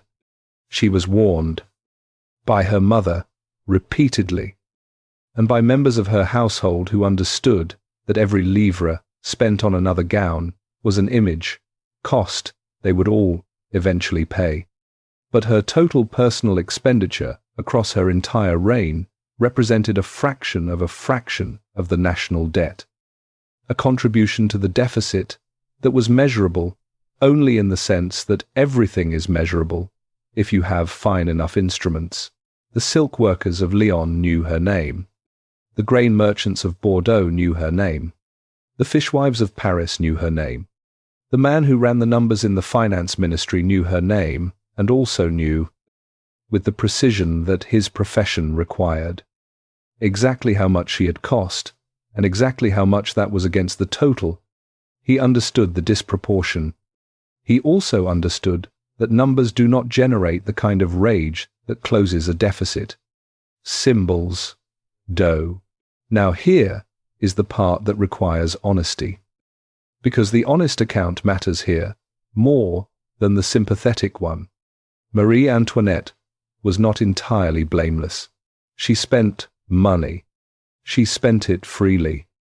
In the early years, with the carelessness of someone who had grown up in palaces and had not been taught to think about where the money came from or what it cost the people who generated it. Her gambling debts in her first years as queen were significant. Her clothing budgets were a genuine extravagance, at a time when the political optics of extravagance were something that anyone with access to the pamphlet culture of Paris should have been able to read. She reduced her spending in later years. Significantly and genuinely, by the mid-1780s, she had cut her clothing budget, had reduced the size of her personal household, had declined expensive gifts. The reduction was real, and it was too late, because the image had already been made, and the name had already been given, and the market had already decided what Madame Deficit meant. Then, in 1787, 2 years after the diamond necklace scandal, when her public image was at its lowest point, and when the first serious stirrings of what would become revolution were visible to anyone paying attention, Marie Antoinette purchased new jewelry. The purchase was not dramatic. The sum was not the largest she had ever spent, but she bought jewelry in 1787, in France. And when the details emerged, they were received not as evidence of modest improvement, but as confirmation of everything. Madame Deficit had already told the public about her. She had reduced her spending, and it had not been enough to change the narrative. She had tried to show a simpler image in the white dress portrait and had been punished for it. She was being critiqued for what she bought and would have been critiqued differently for what she did not buy. There was no action available to her that the public was prepared to receive generously. But the jewelry purchase in 1787 was a real mistake. It showed a gap, still existing, between her understanding of her situation and the situation itself, a gap between what she could see from inside the palace and what was visible from outside it. Maria Theresa had seen it. Her mother had written, across the years, with increasing urgency about the danger of the perception Marie was creating. Perception, in politics, is not something that trails behind reality. It runs ahead of it. It shapes reality. By the time reality catches up, The perception has already done its work. Marie had received the letters. She had made changes, insufficient changes, and Maria Theresa had died in 1780. After that, there was no one left who loved Marie enough to tell her hard things without wanting something from the telling. The name Madame Deficit outlasted all the corrections, and all the reductions, and all the genuine changes in behavior. That is what names do once they have found their subject. They do not let go. They travel faster than the truth. They arrive in rooms before the person they describe, and they wait there, already explaining her, already telling the people in the room what to see before she walks through the door. She walked through a lot of doors in the 1780s, with Madame Deficit waiting on the other side. In the breadlines of Paris, women who would never see the inside of Versailles spoke her name. The way you speak the name of someone you hold responsible for your hunger, not because they had done the accounting and determined that she was the primary cause, but because the accounting was too complicated and the hunger was very simple and the name was right there. 2 words, explaining everything in the time it took to say it. Madame Deficit, the queen who spent while France starved, the Austrian woman who took and gave nothing back, the face of everything that was wrong. Marie Antoinette was not guilty of everything France said she was, but she was not innocent of misunderstanding France. The distance between those 2 truths is where the real story lives, and it is a distance that no pamphlet and no revisionist biography and no Sofia Coppola film has ever fully collapsed, because it contains within it something that resists simple resolution. She was a person. She made mistakes. She was blamed for things she did not do. And she was blamed for things she did do, stripped of their context, inflated beyond their actual weight, used to serve a story that the country needed to tell itself. Both things. Simultaneously, in 1789, when the breadlines got longer and the winter got colder and the Bastille fell and the tennis court oath was sworn and a country decided it was done, pretending that the old world was going to survive, Madame Deficit was the name they already had for the woman they were going to have to deal with. They had been saying it for years. Now they were going to do something about it. 5 o'clock in the morning, October the 5th, 1789. The market of Les Halles in Paris was already awake, because the market of Les Halles was always already awake at 5 in the morning. The fish did not wait. The vegetables did not wait. The women who sold them had been getting up before dawn for so long that their bodies no longer needed to be told. But this morning was different from the first minutes.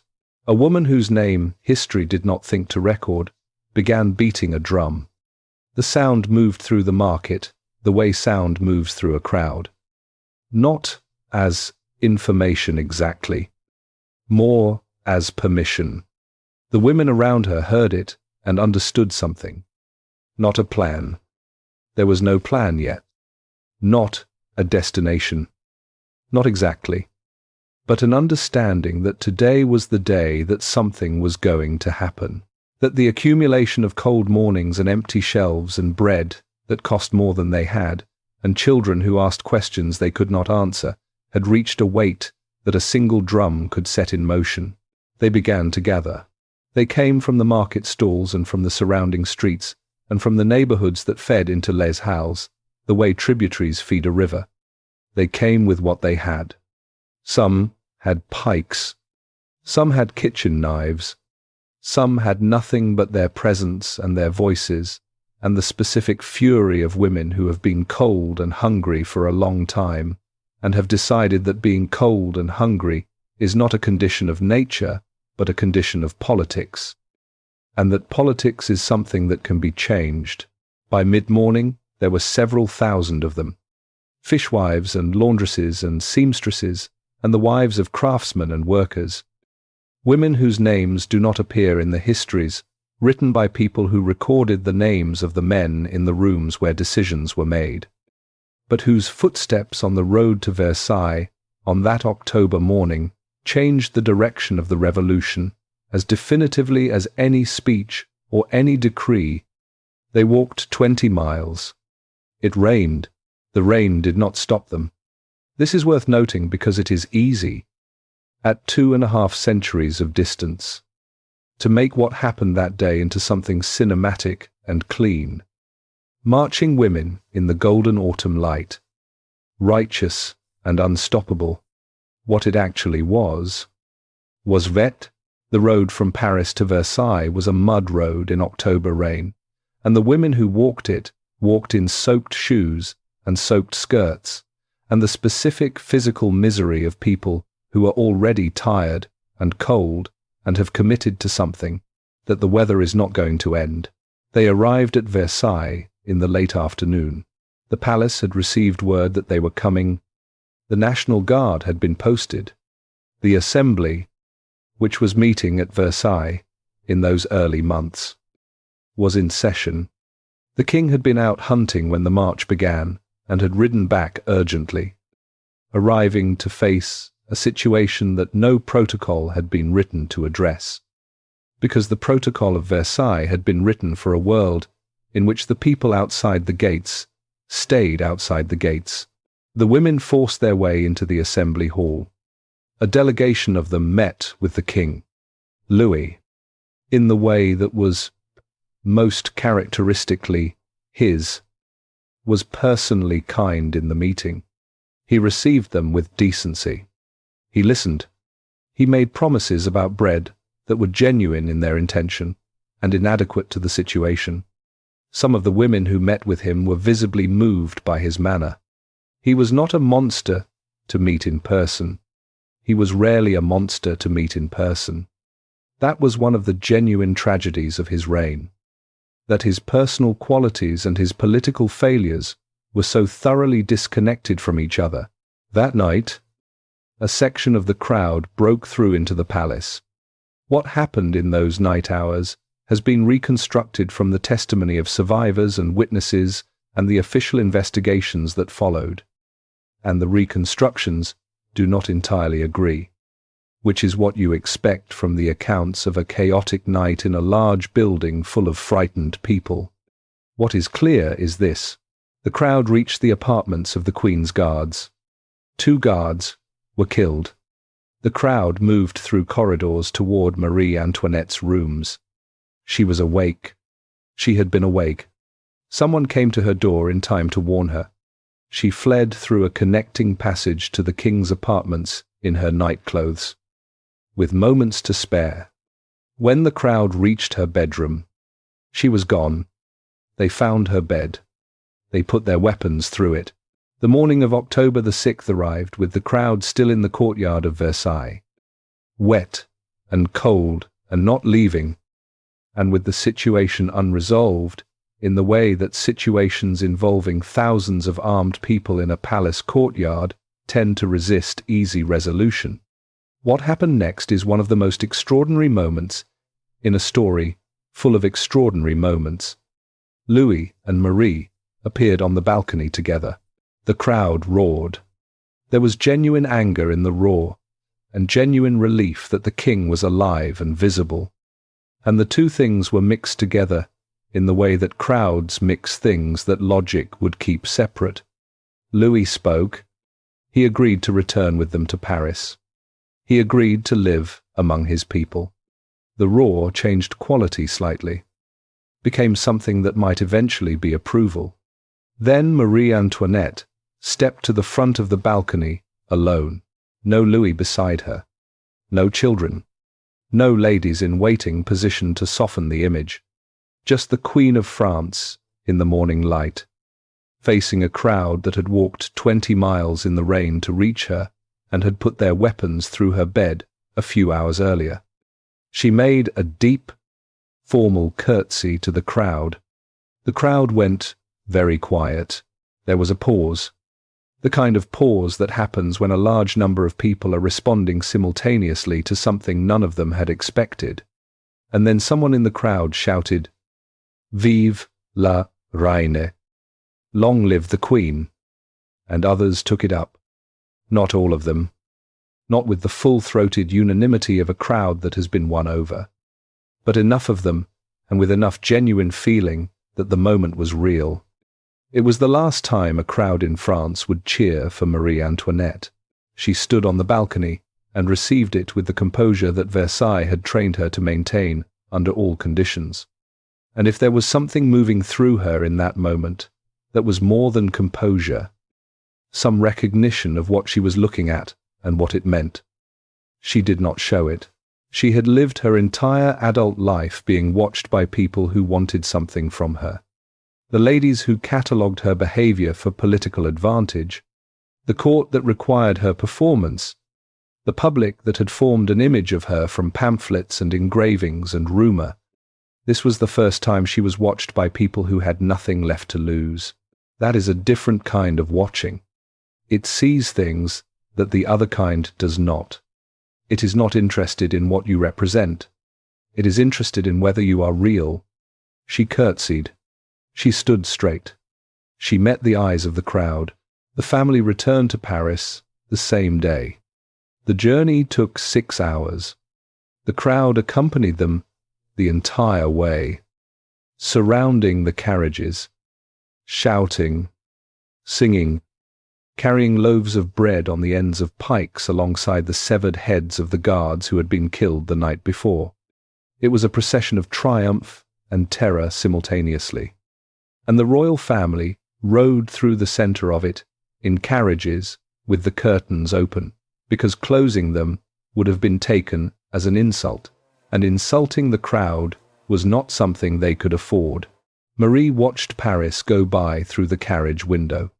She had not lived in Paris in the 19 years since she had arrived in France. She had lived at Versailles, which was the capital of the court but had never been the city. Paris was what she had seen from a distance, what she had visited for operas and ceremonies, what she had driven through on formal occasions with crowds that cheered or did not cheer depending on the political weather. Now she was going to live there. The carriage arrived at the Tuileries as night was falling. The lights inside were lit. The rooms were dusty. The windows did not close properly.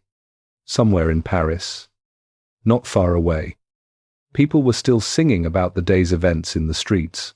She had spent 19 years surrounded by the ceremony of Versailles, by its rituals and its hierarchies and its elaborate architecture of power and performance. She had navigated it imperfectly, had been wounded by it, had found small ways to survive inside it. None of that had prepared her for what came next, because what came next was not a different version of the world she had known. It was a different world entirely. Nobody used the word prison. That was the first thing to understand about the Tuileries. And it was the thing that made it more disorienting than a prison would have been. A prison has walls you can see, and bars you can touch, and guards who do not pretend to be anything other than what they are. The Tuileries had none of that. It had footmen in livery, and ladies in waiting, and the continued operation of royal ceremony. The lever still happened. Meals were still announced with the formal language of the court. Louis was still addressed as sire, and Marie was still addressed as majesty. The forms of monarchy continued with the thoroughness of a play that keeps running after the audience has left, performed by actors who are not entirely sure whether stopping would be more dangerous than continuing. But the National Guard was posted at every entrance. And when Louis asked, in the first weeks, to take his family to the Palace of St. Cloud for some air, the guard blocked the carriages in the courtyard. A crowd gathered. The royal family sat in the blocked carriages for 2 hours, while the crowd outside debated whether to let them pass. They did not pass. They went back inside. After that, nobody asked again. The Tuileries Palace sat in the heart of Paris. at the western end of what would eventually become the Tuileries garden. It had been built in the 16th century and had served as a royal residence intermittently since then. But it had been largely abandoned since Louis XIV moved the court to Versailles. And it showed. The rooms that the royal family moved into in October of 1789 had not been properly inhabited in decades. The wallpaper was peeling. The fireplaces smoked. The windows let in draughts that no amount of curtaining entirely stopped. The children's rooms were cold. Marie organized what she could. She had furniture brought from Versailles. She had the worst of the rooms repaired and repapered. She established a routine because routine was what she knew how to do, what Versailles had trained her to do, and because routine in chaotic circumstances is one of the ways that people who have been trained to maintain composure maintain it. She also began corresponding with anyone outside France who might help. The letters went through Axel von Fersen primarily, the Swedish count who had been close to Marie since the 1780s, a man who used his freedom of movement and his connections across the European courts to carry her communications and return with replies. They went to her brother's successor in Vienna. They went to émigré nobles who had left France and were building networks of potential military intervention at the courts of Prussia and Austria. The letters said various things in their coded language, but they all said the same thing underneath the code. She was looking for a way out. She was also, in the process, sharing information, what the French government was planning, what the Assembly was discussing, what the military situation looked like from inside the palace. She passed these things along because they were useful to the people she was corresponding with, and because she wanted those people to remain engaged, convinced that intervention was worthwhile and achievable. This is the honest account. She was a mother trying to protect her children in a situation that was becoming, with visible speed, extremely dangerous. She was doing the only things she could think of to stop the disintegration. She was, in the language she used in her own letters, trying to save the king and the monarchy and the children and herself. But she was also working against the government her husband had sworn to serve, by treating the elected assembly as an adversary to be outmaneuvered, by passing to foreign governments information that could be, and eventually was, used against French soldiers. Both things were true simultaneously. The human explanation and the political charge, the terrified mother and the security risk, the woman acting from love and the woman acting in a way that made the fears of her most paranoid enemies look, from certain angles, like something other than paranoia. Louis knew about some of this correspondence. He was not fully informed of all of it. His own position was already impossible enough, without the additional weight of knowing exactly what his wife was sending across the frontier. Marie, who understood him well enough, by this point, to know the limits of what he could carry, managed some of the information carefully. She was protecting him. She was also conducting a foreign policy parallel to, and sometimes contradicting, the official foreign policy of the constitutional government he had sworn to serve. The life inside the Tuileries had a texture that Versailles had not prepared anyone for. At Versailles, the performance had been the point. Everything was arranged for visibility, for display, for the management of the image of monarchy in the eyes of a court audience. At the Tuileries, the performance continued, but the audience had changed, and the stakes had changed with it.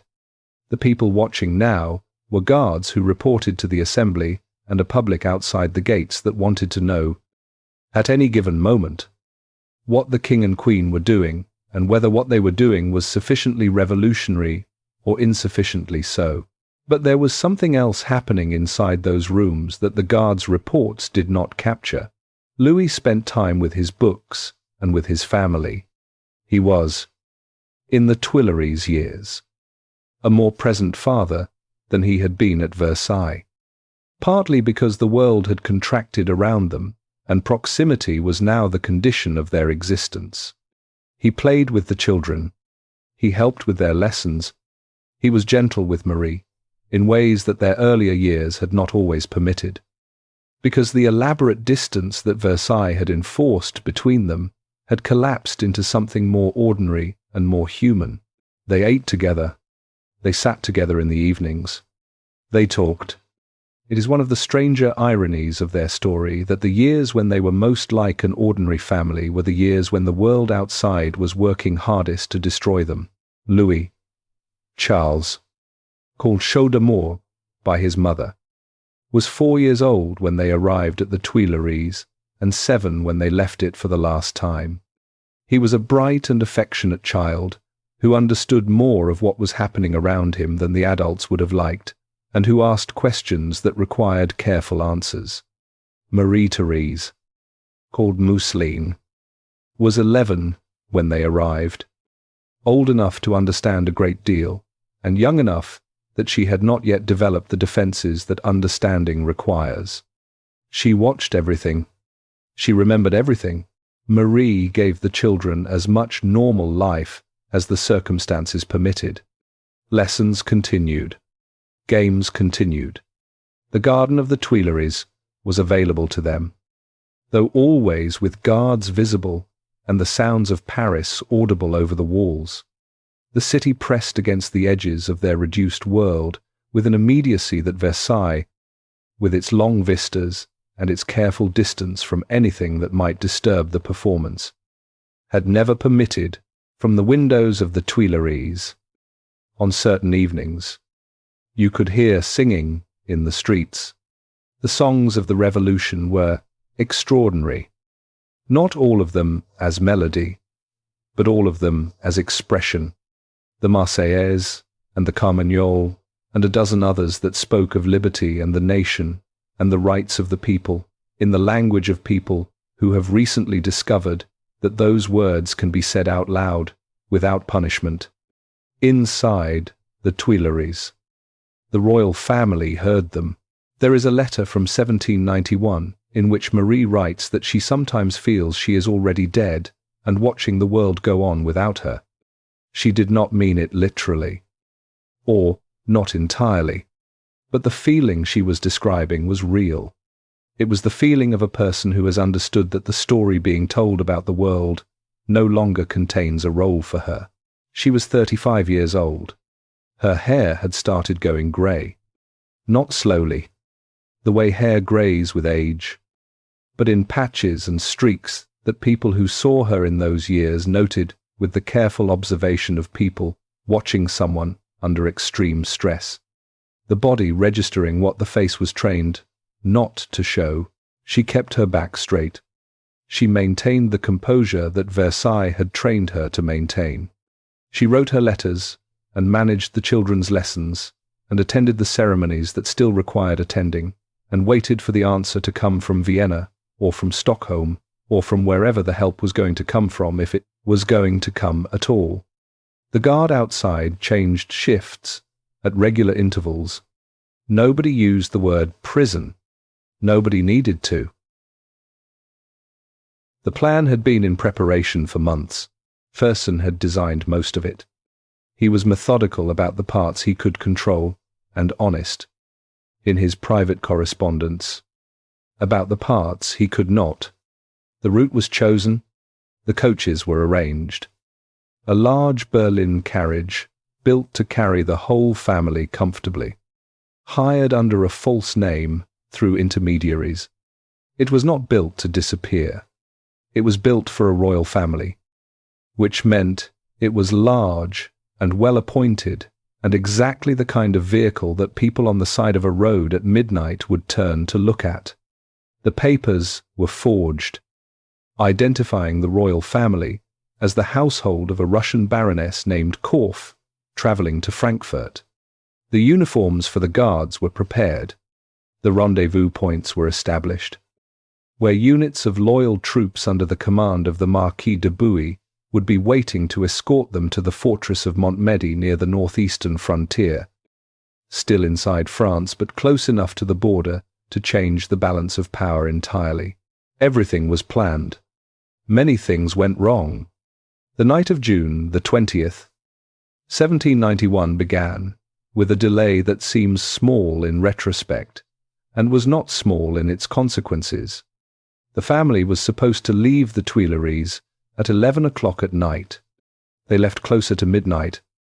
An hour in a plan built around precise timing and cavalry units waiting at fixed points on a long road is not nothing. They got out. That part worked. The family left in stages. The children, first, in the care of their governess. Then Marie, in a grey dress and a plain bonnet. Then Louis. And they collected in the dark street outside and got into the waiting coach. The coach moved through Paris. Paris at midnight was not empty. The city that had been agitating and singing and reorganizing itself for 2 years did not stop at night. There were people in the streets. There were conversations happening in the cafes that stayed open late. There were guards posted at the city gates. The coach passed through all of it, through the late-night city, through the gate, onto the road east, and the city fell behind them. And for the first hours of the night, there was something in the coach that was not quite hope, but was the physical sensation of movement after months of stillness. Louis, by more than one account, was almost cheerful. He had been sedentary in the Tuileries, constrained, required to perform a constitutional role he did not believe in for a government he was simultaneously trying to undermine from the inside. He liked being in motion. He liked maps. He had the maps of the route with him in the coach, and he followed their progress on them as the coach moved through the June night. Marie was quieter. She was always quieter than Louis in situations that required waiting. She watched the darkness outside the window. The first hours passed. They changed horses at the relay stations and kept moving. The June dawn came early, and the countryside outside the windows was green and ordinary. Farms and fields, and the specific French countryside that looked the same, whether you were a fleeing queen or a farmer on the road to market, at Saint-Menehould, which was one of the relay stations on the route. A man named Drouet was watching. Drouet was the postmaster's son. He had seen the king before, on some official occasion, and the king's face was also on the currency, on the assignats that had replaced gold in revolutionary France, on the coins that passed through every hand in the country every day. When the large coach stopped at Saint-Menehould to change horses, and a man inside it looked out the window, Drouet looked at the face and looked at the coin in his pocket. He understood what he was seeing. He did not stop them there. He let the coach continue. Then he got on a horse and rode ahead to Varennes, the next town, by a faster route. The coach arrived at Varennes and found the road blocked. The unit of loyal troops that was supposed to be waiting in Varennes to escort them through the final stretch to Montmedy was not there. It had waited for hours at its assigned position. The commanding officer had grown nervous about the attention his armed men were attracting in a town that did not know why they were there. He had moved them to a different position outside the town. The coach arrived at the rendezvous and found nothing. In the time it took to understand what had happened and attempt to locate the troops, Drouet arrived in Varennes. He had ridden hard. He told the local officials what he had seen. By the time the Berlin carriage was stopped at the bridge in Varennes, and the doors were opened, and the lantern was held up to the face of the man inside, a crowd had already gathered. Someone recognized the king. The recognition moved through the crowd, the way all important information moves through crowds. Immediately and completely, changing the nature of everything that was happening. A moment before, It was a suspicious carriage being stopped for inspection. A moment after, it was the King of France being prevented from abandoning his country. The local official asked Louis directly if he was the king. Louis denied it for approximately 30 seconds. Then he gave up the denial. Because Louis was not a man built for sustained deception, and the face looking at him through the carriage door was a face that was not going to accept the denial for long. They were brought to the house of a local official and kept there through the night, while the news travelled to Paris and the orders came back. The orders, when they arrived, said to return the family to Paris under escort. The journey back took 3 days. The road from Varennes to Paris is the same road they had travelled in the other direction, through the same towns and the same countryside and the same relay stations. The difference was the crowd at every town, at every relay station, at every stretch of road between settlements. People were there. Word had moved faster than the coach in both directions, and people had come out to see. They lined the road in silence for the most part. Watching the carriage pass, the National Guard rode as escort, and the people watched from the sides of the road. And the silence was the particular silence of people who are witnessing something they will remember, and who are not yet sure what to feel about it. 3 days. The coach moved through all of it. Marie, inside the coach, sat with the children for much of the journey. What she showed on the outside was what she had always shown on the outside, which was composure, which was the only thing left that was entirely hers. Inside the composure, what was happening is available to us only through what she wrote afterward. She wrote that she had not slept during the 3 days.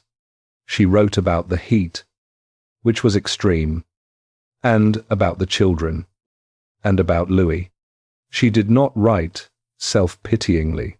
She wrote with the matter-of-fact directness that characterized her best letters, the ones written when she had stopped performing for an audience and was simply saying what was true.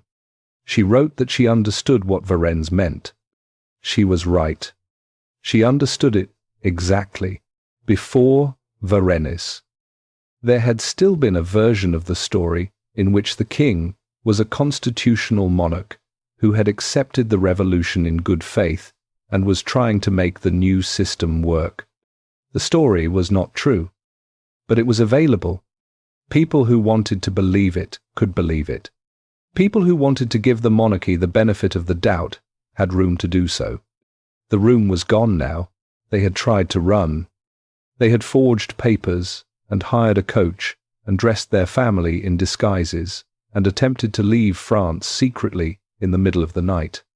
That was the fact. The interpretations ranged from treachery to desperation, depending on who was doing the interpreting. But none of them left space for the story about good faith. They were not running toward a foreign army. They were running away from a country that had stopped being theirs, toward a fortress near the frontier where they might have enough ground to stand on to negotiate. That distinction mattered to them. It did not matter to the people who lined the road in silence with their hats on their heads and their eyes on the carriage. The royal family was returned to the Tuileries on the 25th of June. The crowds that lined the streets of Paris for their return were larger than the crowds on the road from Varennes, and quieter. The National Assembly had issued a decree that the king was to be received in silence. Citizens were instructed not to cheer or demonstrate in any way. Hats were to remain on heads when the carriage passed. The reversal of the normal custom of removing them as a sign of respect, the silence of a large crowd that has been instructed to be silent, is not the same as ordinary silence. It is a statement. The carriage moved through Paris under that statement. When it reached the Tuileries and the gates closed behind it, Marie Antoinette was back in the rooms she had left 5 days earlier. Nothing was the same. The guard outside was doubled. The supervision of the family's movements was tightened. The forms of deference continued. the majesty and the sire and the ceremonial meals. But the quality of them had changed. The way the quality of light changes when the sun goes behind a cloud. Not gone, but different in a way that everything looks different. Slightly flatter, slightly colder. They had tried to leave France. France had brought them back, and France, though it had not yet fully decided what to do with them, had made one decision with a clarity that did not require announcement. It would not make the same mistake twice.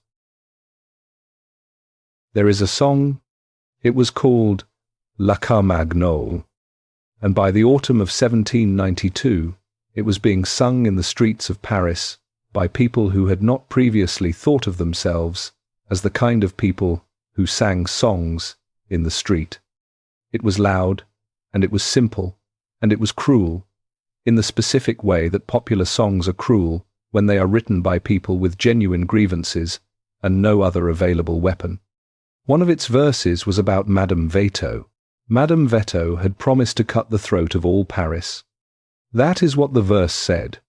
Madame Veto, her husband by her side, had promised blood, but the people had stopped her. The people had prevailed. The crowd that sang it did not need to be told who Madame Veto was. Everyone in Paris knew. Madame Veto was the Queen of France.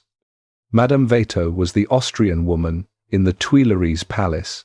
Madame Deficit had been about money. Madame Deficit said she was greedy, that she had taken what was not hers, that she had spent while others starved. That name had a specific meaning rooted in a specific accusation about a specific kind of wrongdoing. Madame Veto was different. Madame Veto said she was the enemy. The veto in question was a real constitutional provision, the Constitution of 1791, which Louis XVI had signed, granted the king a suspensive veto over legislation passed by the National Assembly. The veto was not absolute. It could be overridden if the Assembly passed the same legislation in 3 successive sessions. In constitutional terms, it was a moderate and defensible provision. The kind of check on legislative power that exists in various forms in most modern constitutional systems. But in the political atmosphere of 1791 and 1792, the veto was not experienced as a moderate constitutional provision. It was experienced as a weapon in the hands of a king who had already demonstrated at Varennes that he did not believe in the revolution he was constitutionally obligated to serve. And behind the king, in the understanding of an increasing number of Parisians, was his wife, the Austrian woman, the one who wrote letters to her family across the border, the one who had never really been French, the one who was using her husband's veto to strangle the future that the revolution was trying to build. The accusation was not entirely invented.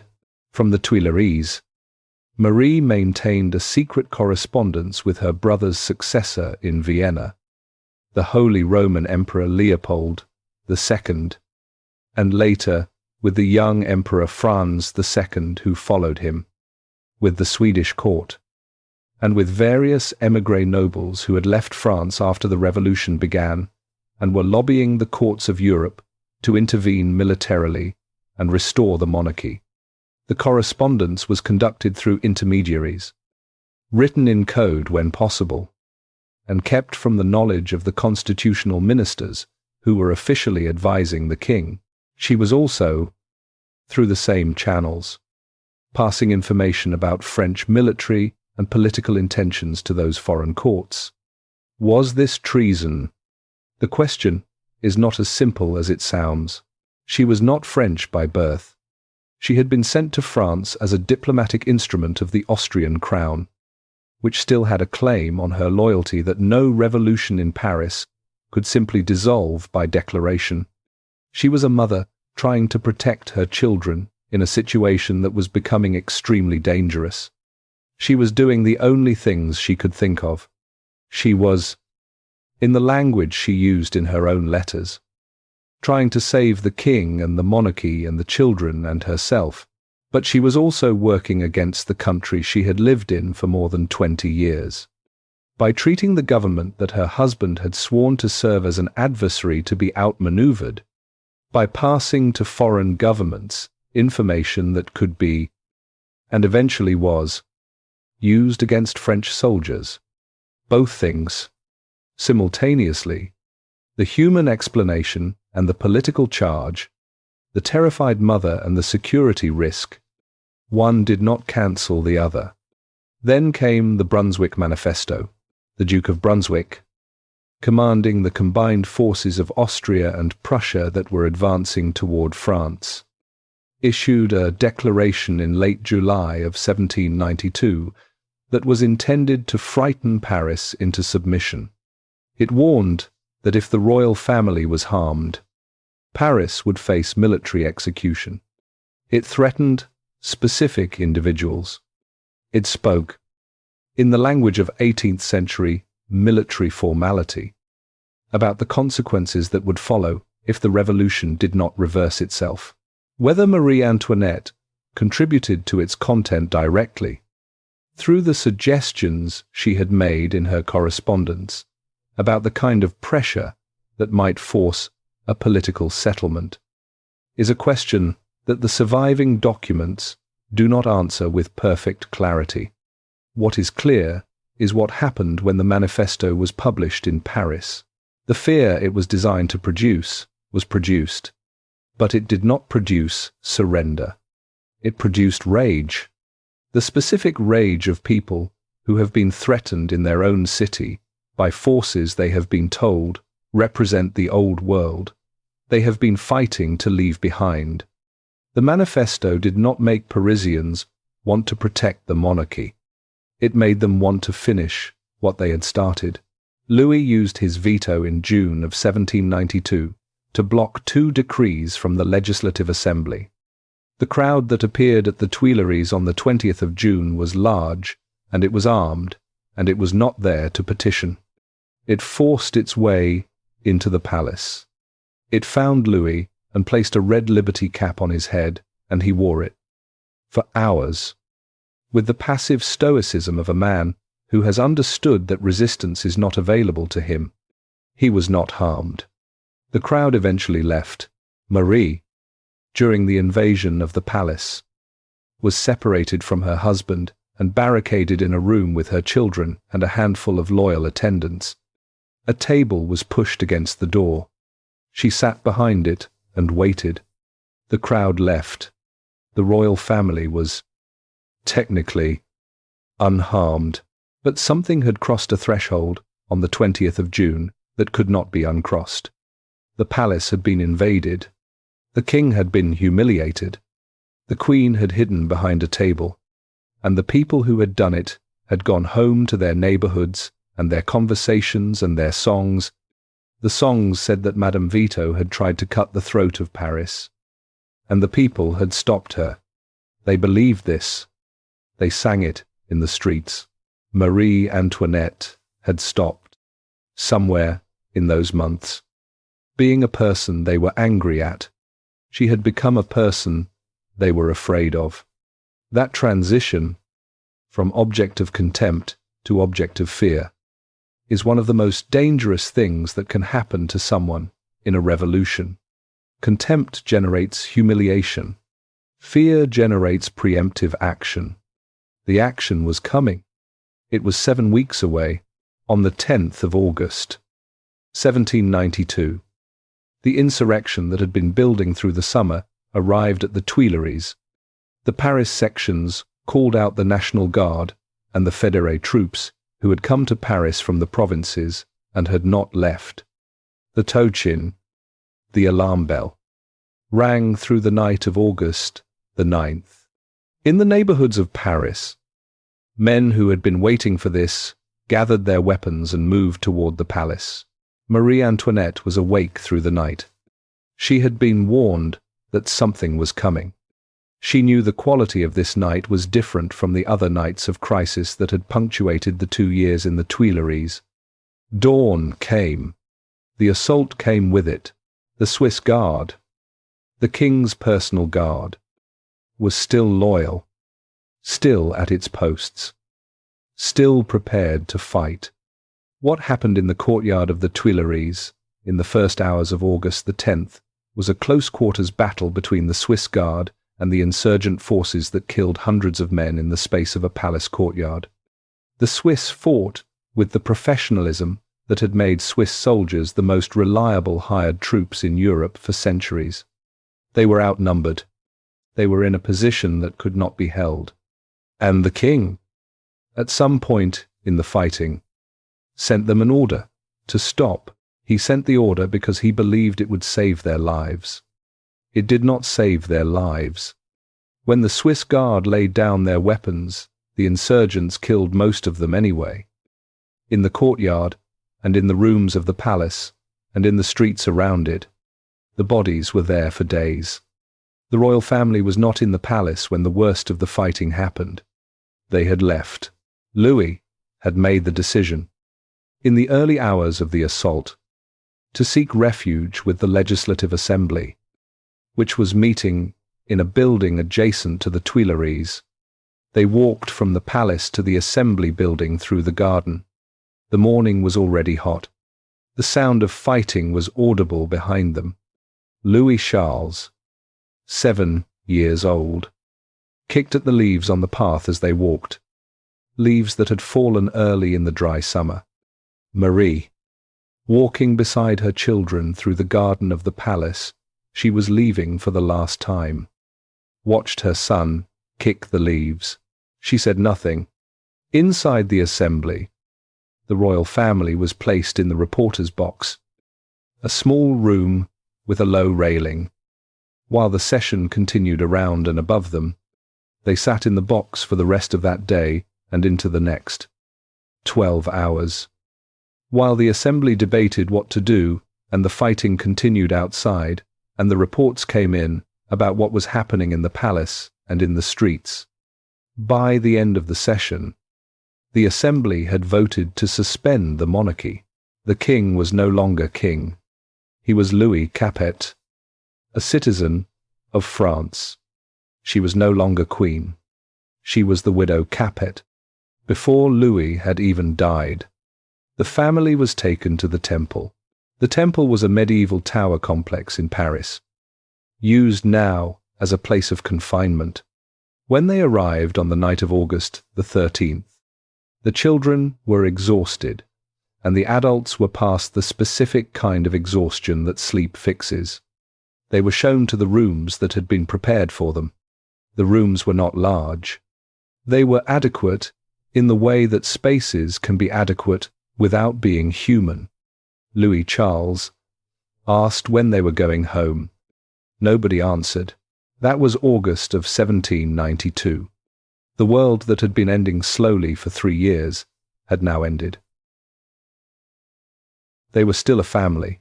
That is the thing about the temple period that gets lost in the larger narrative of collapse and imprisonment and what was coming. The surviving accounts from people who had access to the tower in those months keep returning to this detail with a consistency that suggests it was the most unexpected feature of the situation.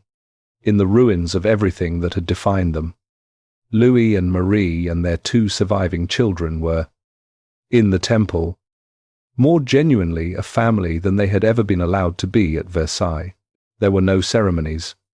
There were no separate apartments with a formal distance between the king's rooms and the queen's rooms, and the elaborate protocol governing who could move between them, and when.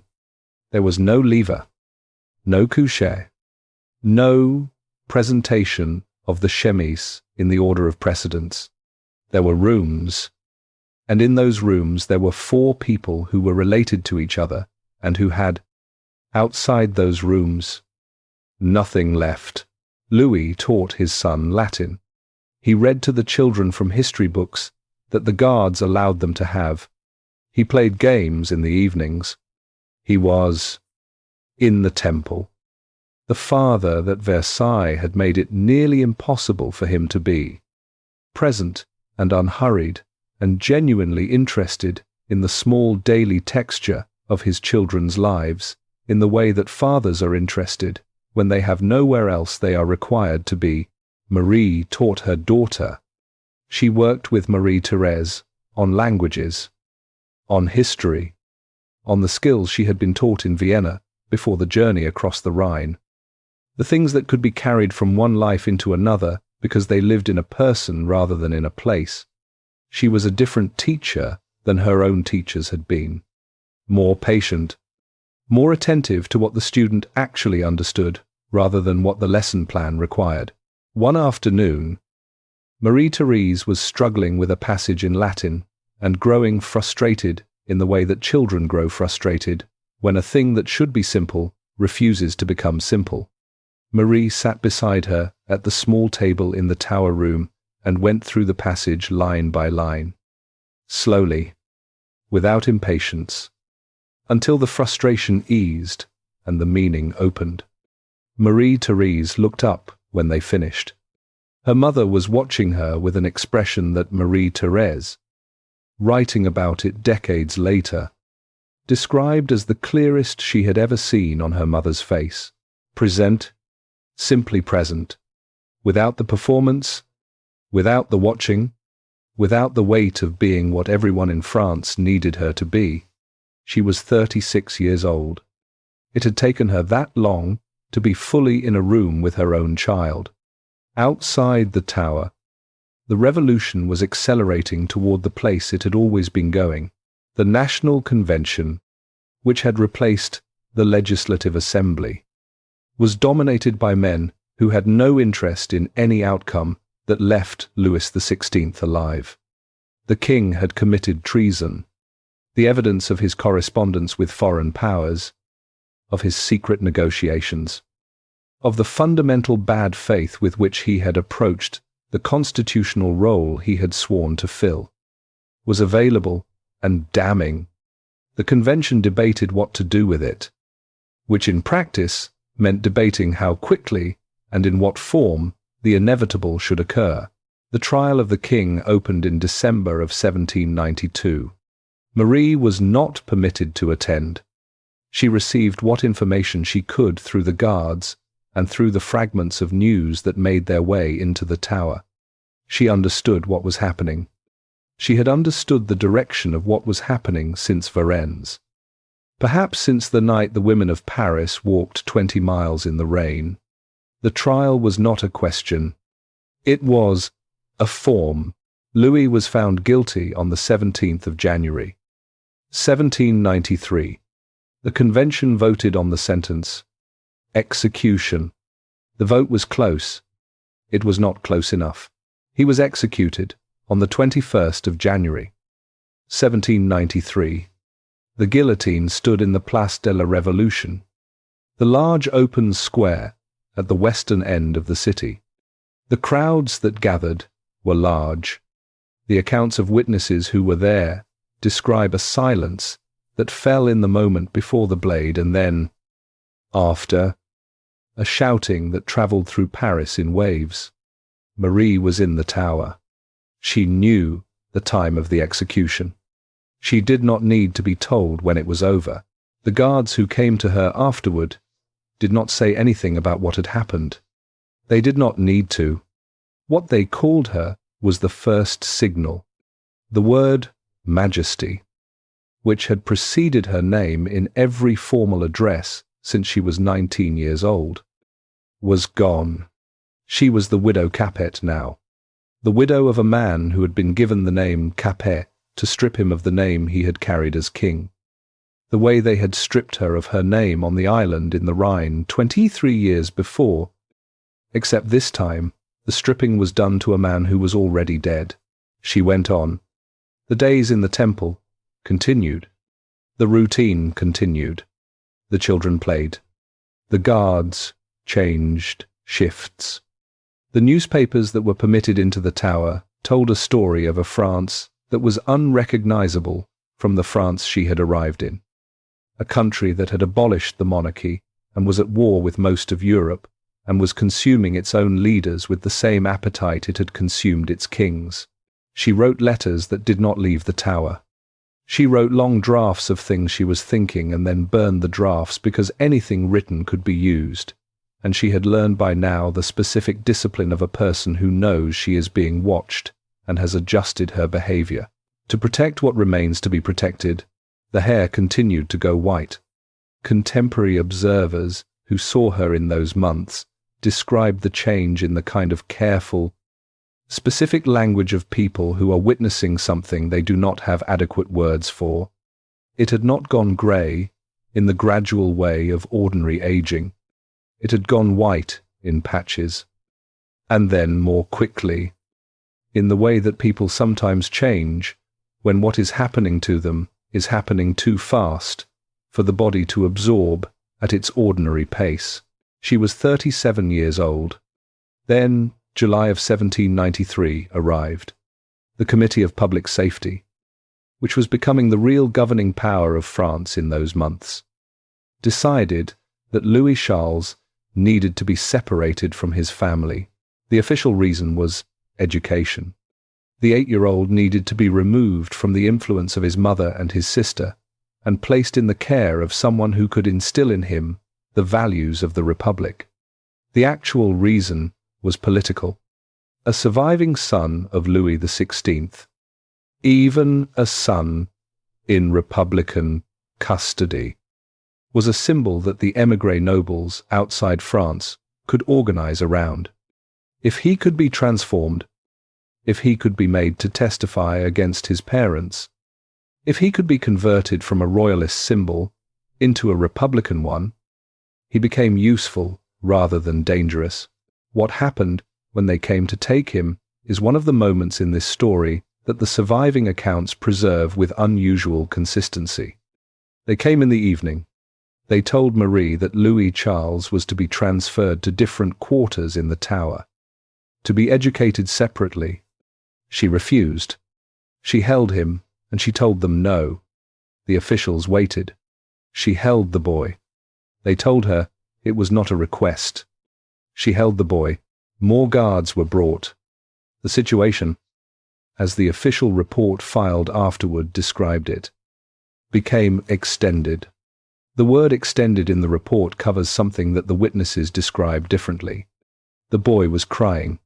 The girl was crying. Marie was holding her son against her, and the guards were standing there, and the officials were repeating their orders, and the time was passing in the way that time passes in the middle of something terrible, which is very slowly and all at once. It went on for more than an hour. At the end of the hour, they took the boy, Marie Therese, who was 15 and who had her mother's quality of observing everything, wrote about that evening in the memoir she composed years later, when she was the only member of the immediate family still alive. What she wrote has the quality of an account written by someone who chose their words very carefully, because the event they described was one that ordinary language was not built to hold. Her mother, she wrote, was never the same after that evening. The guards who saw Marie in the days and weeks following the separation noted the same thing in their own language, the language of men writing reports rather than memoirs, practical and unliterary, and for that reason sometimes more precise. She did not eat properly. She did not sleep through the night. She would sit for long periods looking at the corner of the room where the boy had slept, which was a corner that now had nothing in it except the evidence of the space a child leaves behind when a child is gone.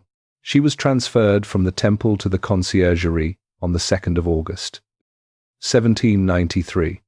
The transfer was not announced in advance. Guards came.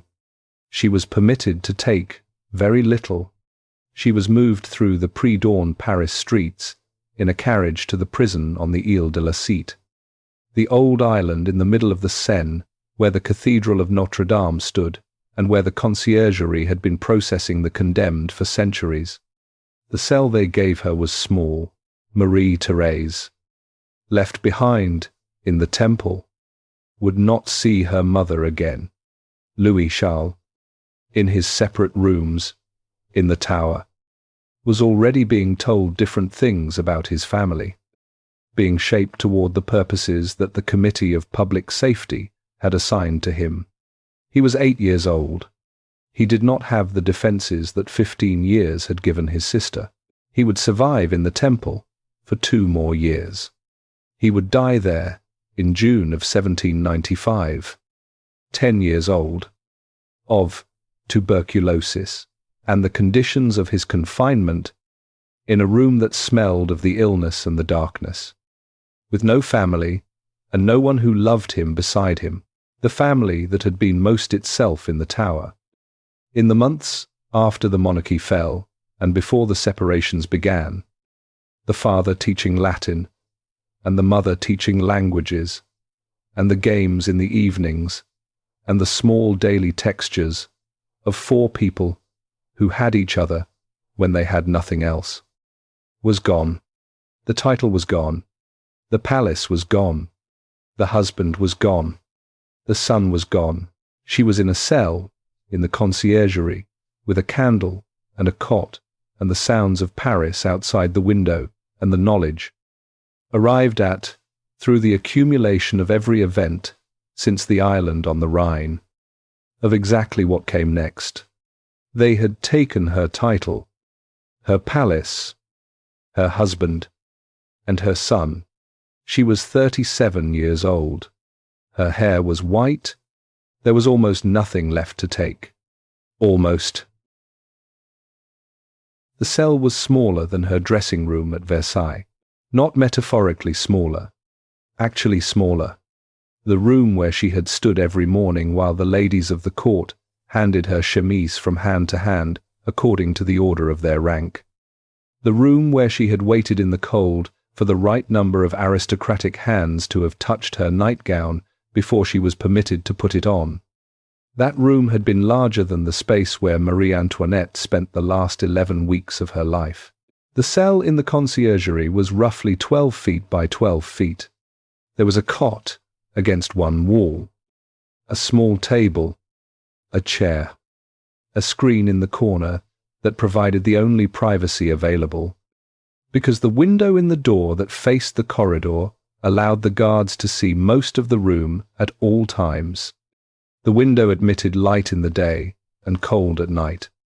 The stone walls were damp in the way that walls are damp when they have been absorbing the moisture of the Seine for centuries.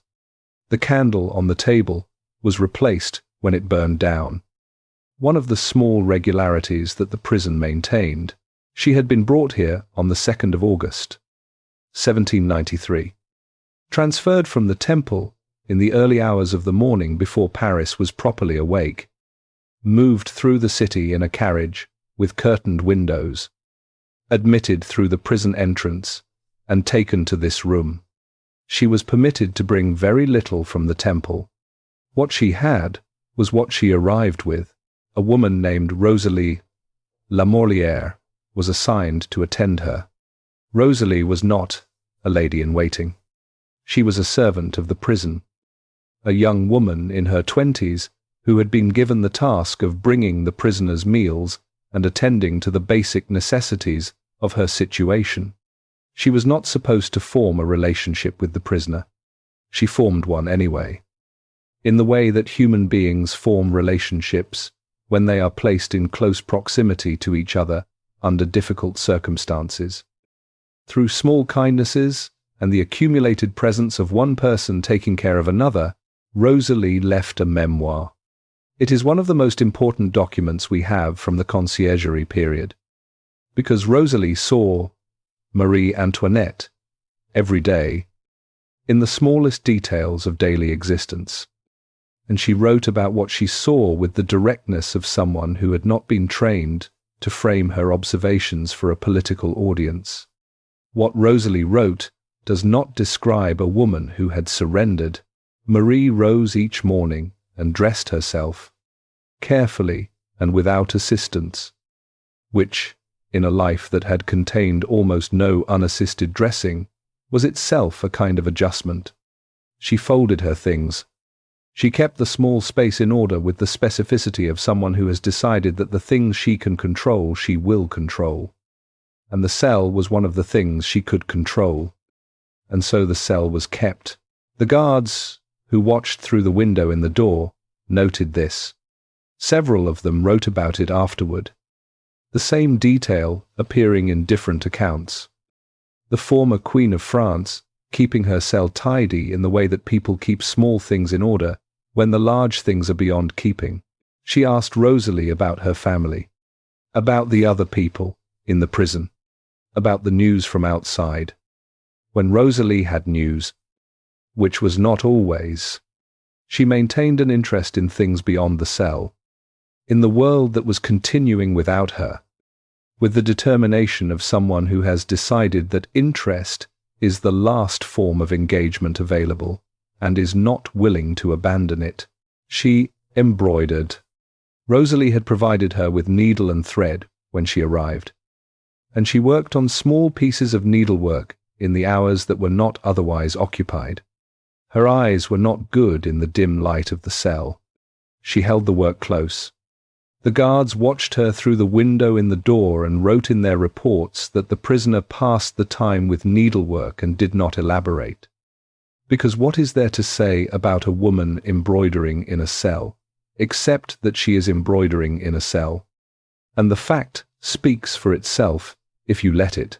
She asked about her son. She asked regularly. In the early weeks, about Louis Charles, where he was, how he was, whether he was eating properly. The guards had varying amounts of information and varying degrees of willingness to share it. What they could tell her, which was that the boy was in the tower and was alive, was not nothing. What they could not tell her, because they did not know or because they had been told not to say, was the specific texture of the boy's days. Whether the man responsible for him was kind or not, whether he was frightened, whether he asked about his mother. She did not know what was being done to her son in the name of his Republican education. She would not know until after her death. When the record became available to historians, who reconstructed it from the accounts of people who had witnessed it, the diminishment of a child in the specific way that institutions diminish children when the children are useful as instruments. The things the boy was made to say about his family in the presence of officials who recorded them for the use of the prosecution, the conditions of his confinement in those final months, she did not know. She sat in the cell and asked about him and received the answers that were available, which were not the answers she needed, and continued. Her hair was white. Rosalie described it. The texture of it, the way it had changed. Contemporary observers who saw her in those months described the change carefully, in the specific language of people who are witnessing something they do not have adequate words for. It had not gone grey in the gradual way of ordinary aging. It had changed under the strain of everything that had happened, and by the time of the Conciergerie, it was fully white. She was 37 years old. The trials of the Revolution had been processing through the Conciergerie with accelerating speed through the summer and fall of 1793, the period that would later be called the Terror. When the Committee of Public Safety was working through the list of people who needed to be removed from the Republic, and the guillotine in the Place de la Révolution was operating with the efficiency of a machine that has been optimized for a single purpose. In those months, the Conciergerie received and discharged its prisoners with a regularity that the people confined within it were aware of. You heard the carts. You heard when someone was taken. You understood what the taking meant. Marie heard these things. She kept the cell tidy. She embroidered. She asked about her son. She spoke kindly to Rosalie and to the guards whose manner permitted it. She read when she had books. She sat with her back straight. One evening, Rosalie brought her a small addition to the meal she had been given.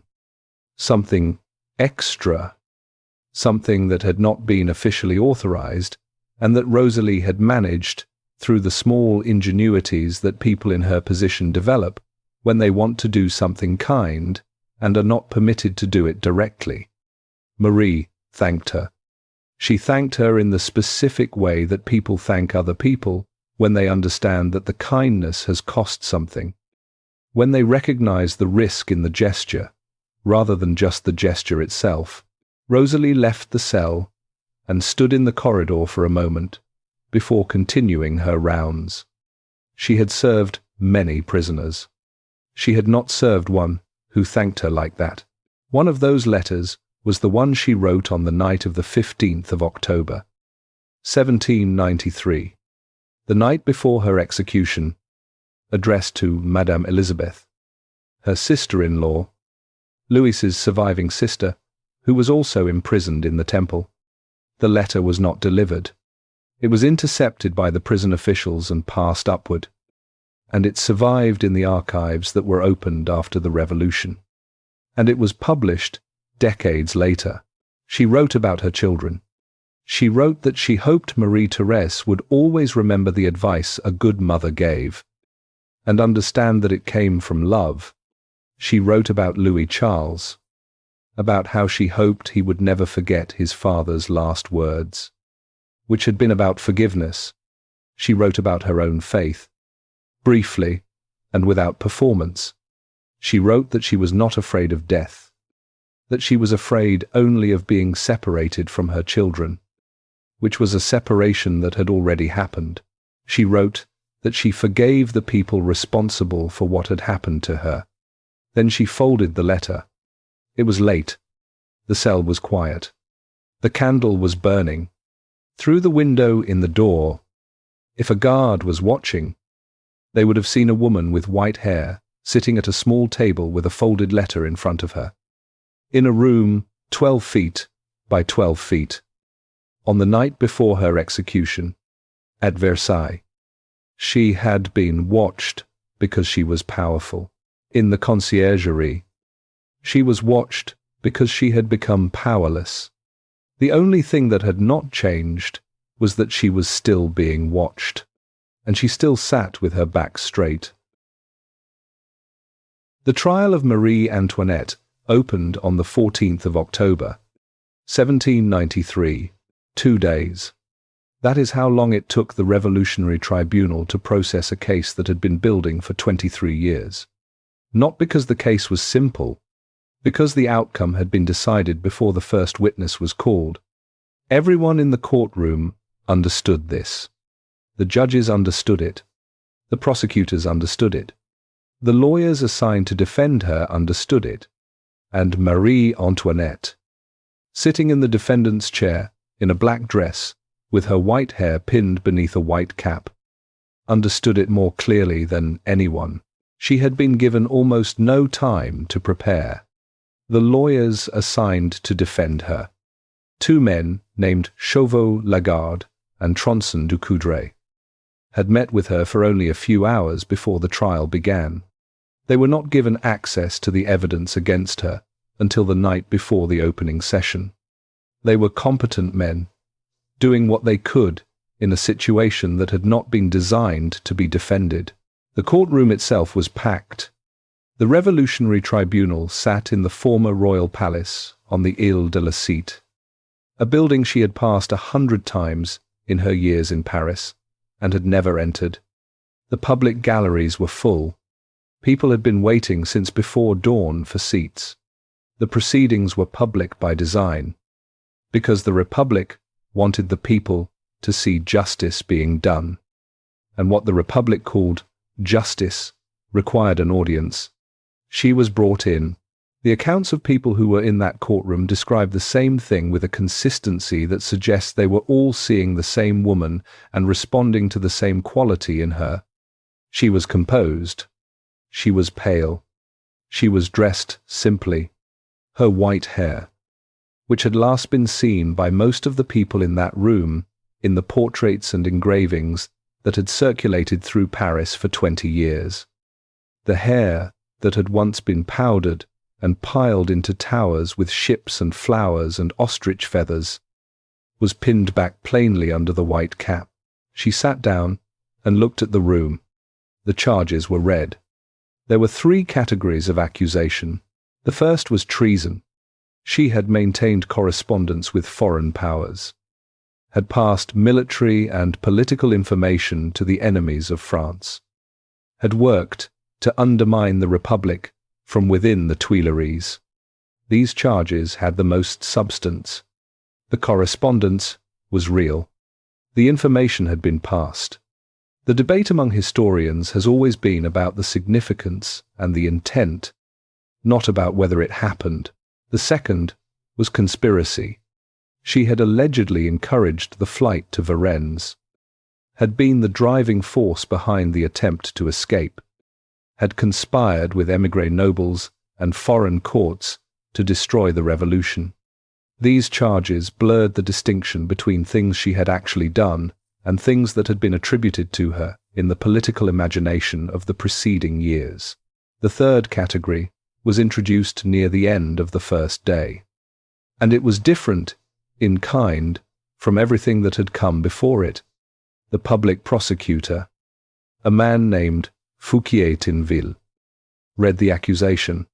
Marie Antoinette was charged with having committed acts of sexual abuse against her own son, against Louis Charles, against the 8-year-old boy who had been taken from her in the temple 3 months earlier.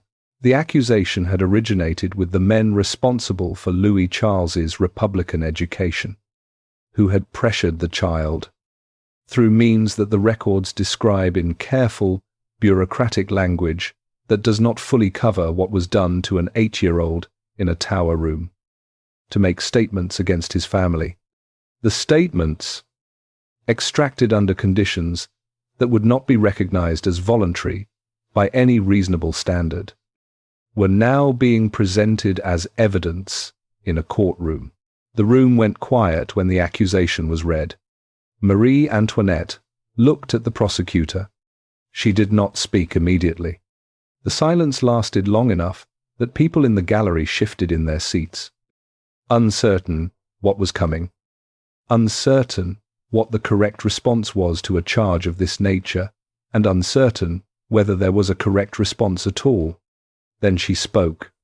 Nature itself recoils at such a charge laid against a mother. She paused. Then she turned. She turned away from the judges and the prosecutors and the official apparatus of the Revolutionary Tribunal, and she looked directly at the women sitting in the public gallery. I appeal to all mothers present. The room was completely silent. What happened in that silence is something that the accounts from people who were there try to capture and do not quite succeed at capturing, because it was the kind of moment that lives in the gap between what can be described and what was actually experienced by the people in the room. The prosecutor had introduced the accusation, expecting it to produce a reaction that would be useful to the prosecution. What it produced instead was a moment in which the person being prosecuted spoke directly to the human beings in the room, over the heads of the institution trying to destroy her, and the human beings in the room responded with the only thing available to them, which was silence. And the silence said something that none of the official documents from that day were designed to record. She had no power. She had no army. She had no crown, and no palace, and no allies, and no future. She had been sitting in a 12-by-12 cell for 11 weeks, waiting for this room.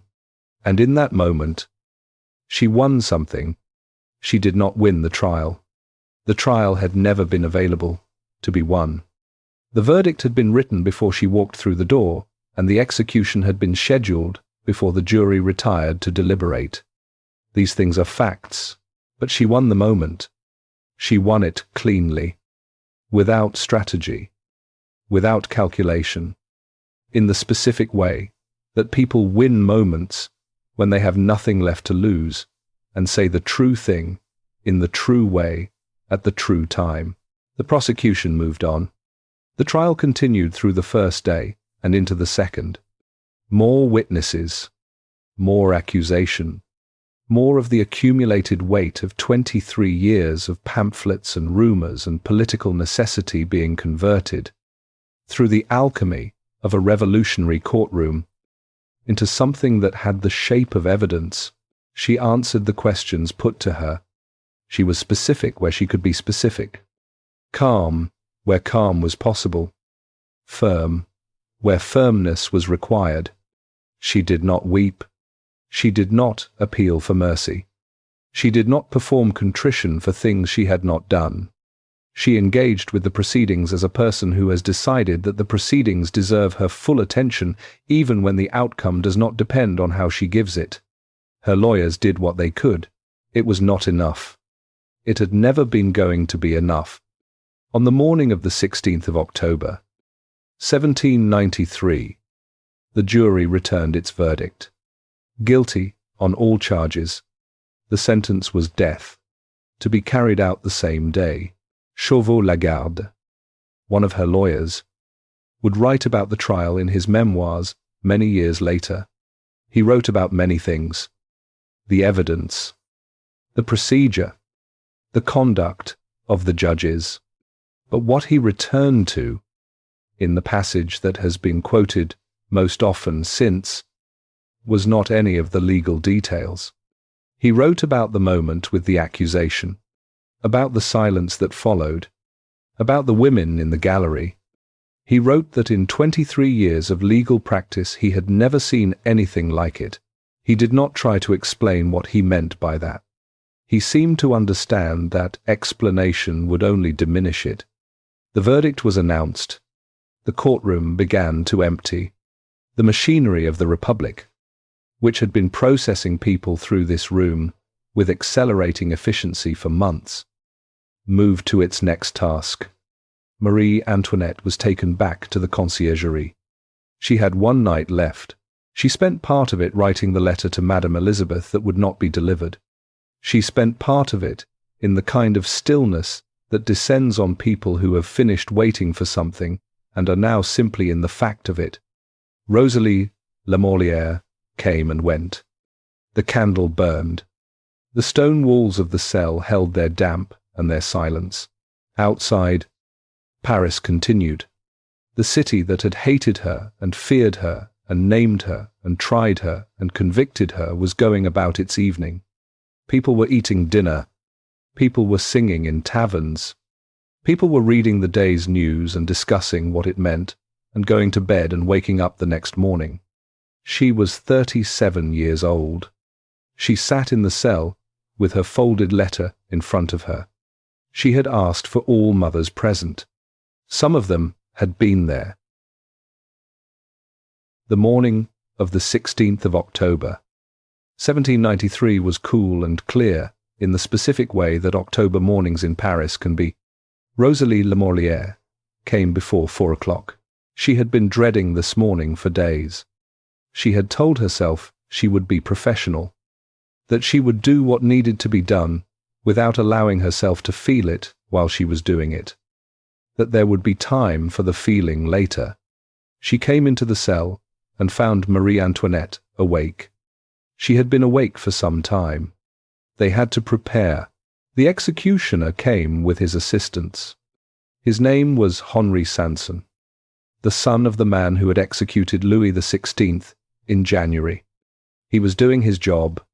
He had come to do a specific thing, and he did it with the professionalism that his family had been bringing to the work for generations. He cut her hair. She sat in the chair, and he cut it close to the back of her neck. The hair that had been powdered and piled, and decorated with ships and flowers and ostrich feathers, and everything that the most extravagant imagination of the 18th century could produce. The hair that had been the first canvas of the image she had built when image was the only power available to her. The hair that had gone white in the temple and the conciergerie under the weight of everything that had happened to her in those rooms. He cut it with scissors and cleared the remaining strands from her neck to expose it to what would come later. She was asked to hold out her hands so they could be bound behind her back. She held out her hands, the white dress she had worn at Versailles for the chemise, a Lorraine portrait. The simple dress that had caused a scandal because it was too simple, had been replaced by a plain white garment That was all that remained of what she had brought to the Conciergerie. She was dressed in white, not because it was her choice. It was what was left. They went through the corridors of the Conciergerie and out into the courtyard where the tumbril was waiting. The open cart that would carry her through Paris to the Place de la Révolution. She had to climb into the cart, which required a step up from the ground. She managed it without assistance. Sanson noted this afterward. She had not needed help with the step. She sat in the cart. The cart moved out of the Conciergerie into the street. The route from the Conciergerie to the Place de la Révolution passed through some of the most crowded parts of the city, and word had moved ahead of the cart, as word always moved in Paris, through the network of streets and conversations and the specific urban intelligence of a city that always seemed to know what was happening before it was officially announced. The crowds that lined the route were large. The accounts differ in their estimates of how large and in their characterization of the mood. There were people who shouted. There were people who were silent. There were people who had come to see and were seeing. She sat in the cart and looked at Paris as it went by.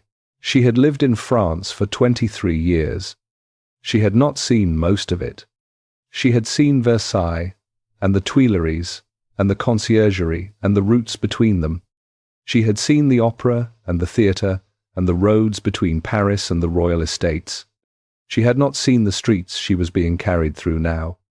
The actual fabric of the city that had spent years hating a version of her, it had largely invented, and that was now watching the cart move past with a variety of feelings that no single word captures.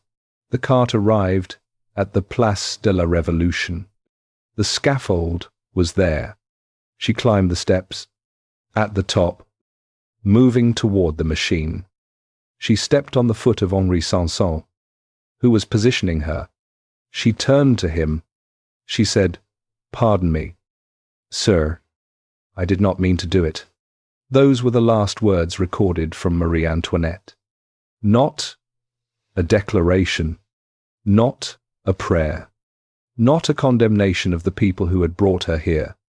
A reflex of courtesy, the automatic response of a person who had been taught from childhood that you apologize when you cause inconvenience, maintained until the very last moment, in the very last seconds, as the last thing she gave to the world. The blade fell at 12 minutes past noon. She was 37 years old. What came after is the part of the story that did not end. The body was taken from the scaffold and buried in the cemetery of the Madeleine in an unmarked grave. 20 years later, when the political winds had shifted and the restored monarchy sought to give her and Louis proper burial, the grave was located through a register that had been kept for administrative purposes, and her remains were transferred to Saint-Denis, the traditional resting place of French kings and queens. She is there now. Beside Louis, the tomb is there. Visitors stand in front of it. Her children, Louis Charles, died in the temple on the 8th of June, 1795. He was 10 years old. The official cause was tuberculosis, which was accurate as far as it went and did not account for the conditions that had made a healthy child susceptible to it. He had been separated from his family at 8, kept in isolation in a tower room, and subjected to a re-education that the official records describe in bureaucratic language that does not cover what was done to him. He was buried in a different location from his mother, and his grave, like hers, was initially unmarked. In the 21st century, DNA testing confirmed his identity through comparison with a preserved lock of his mother's hair. The science that had not existed in 1795 was able to establish, 200 years later, what had been uncertain for a long time. Marie-Therese lived. She was released from the temple in December of 1795, exchanged in a diplomatic transaction for French prisoners held by Austria. She was 17 years old. She had been imprisoned for more than 3 years. She had watched her family disappear, until she was the only one left. She lived until 1851. She was 62 years old when she died. In Austria, in the country her mother had been taken from at not yet 15. She outlived everyone. She had seen more than anyone should see, and she had survived it with a quality that people who knew her in her later years described consistently as composure. Though composure of the specific kind that is built not from ease but from the decision to continue, she had her mother's quality of sitting with her back straight. She did not talk much about the years in the temple. The sentence that attached itself to her mother's name, the one that Marie Antoinette almost certainly never said, followed a different trajectory.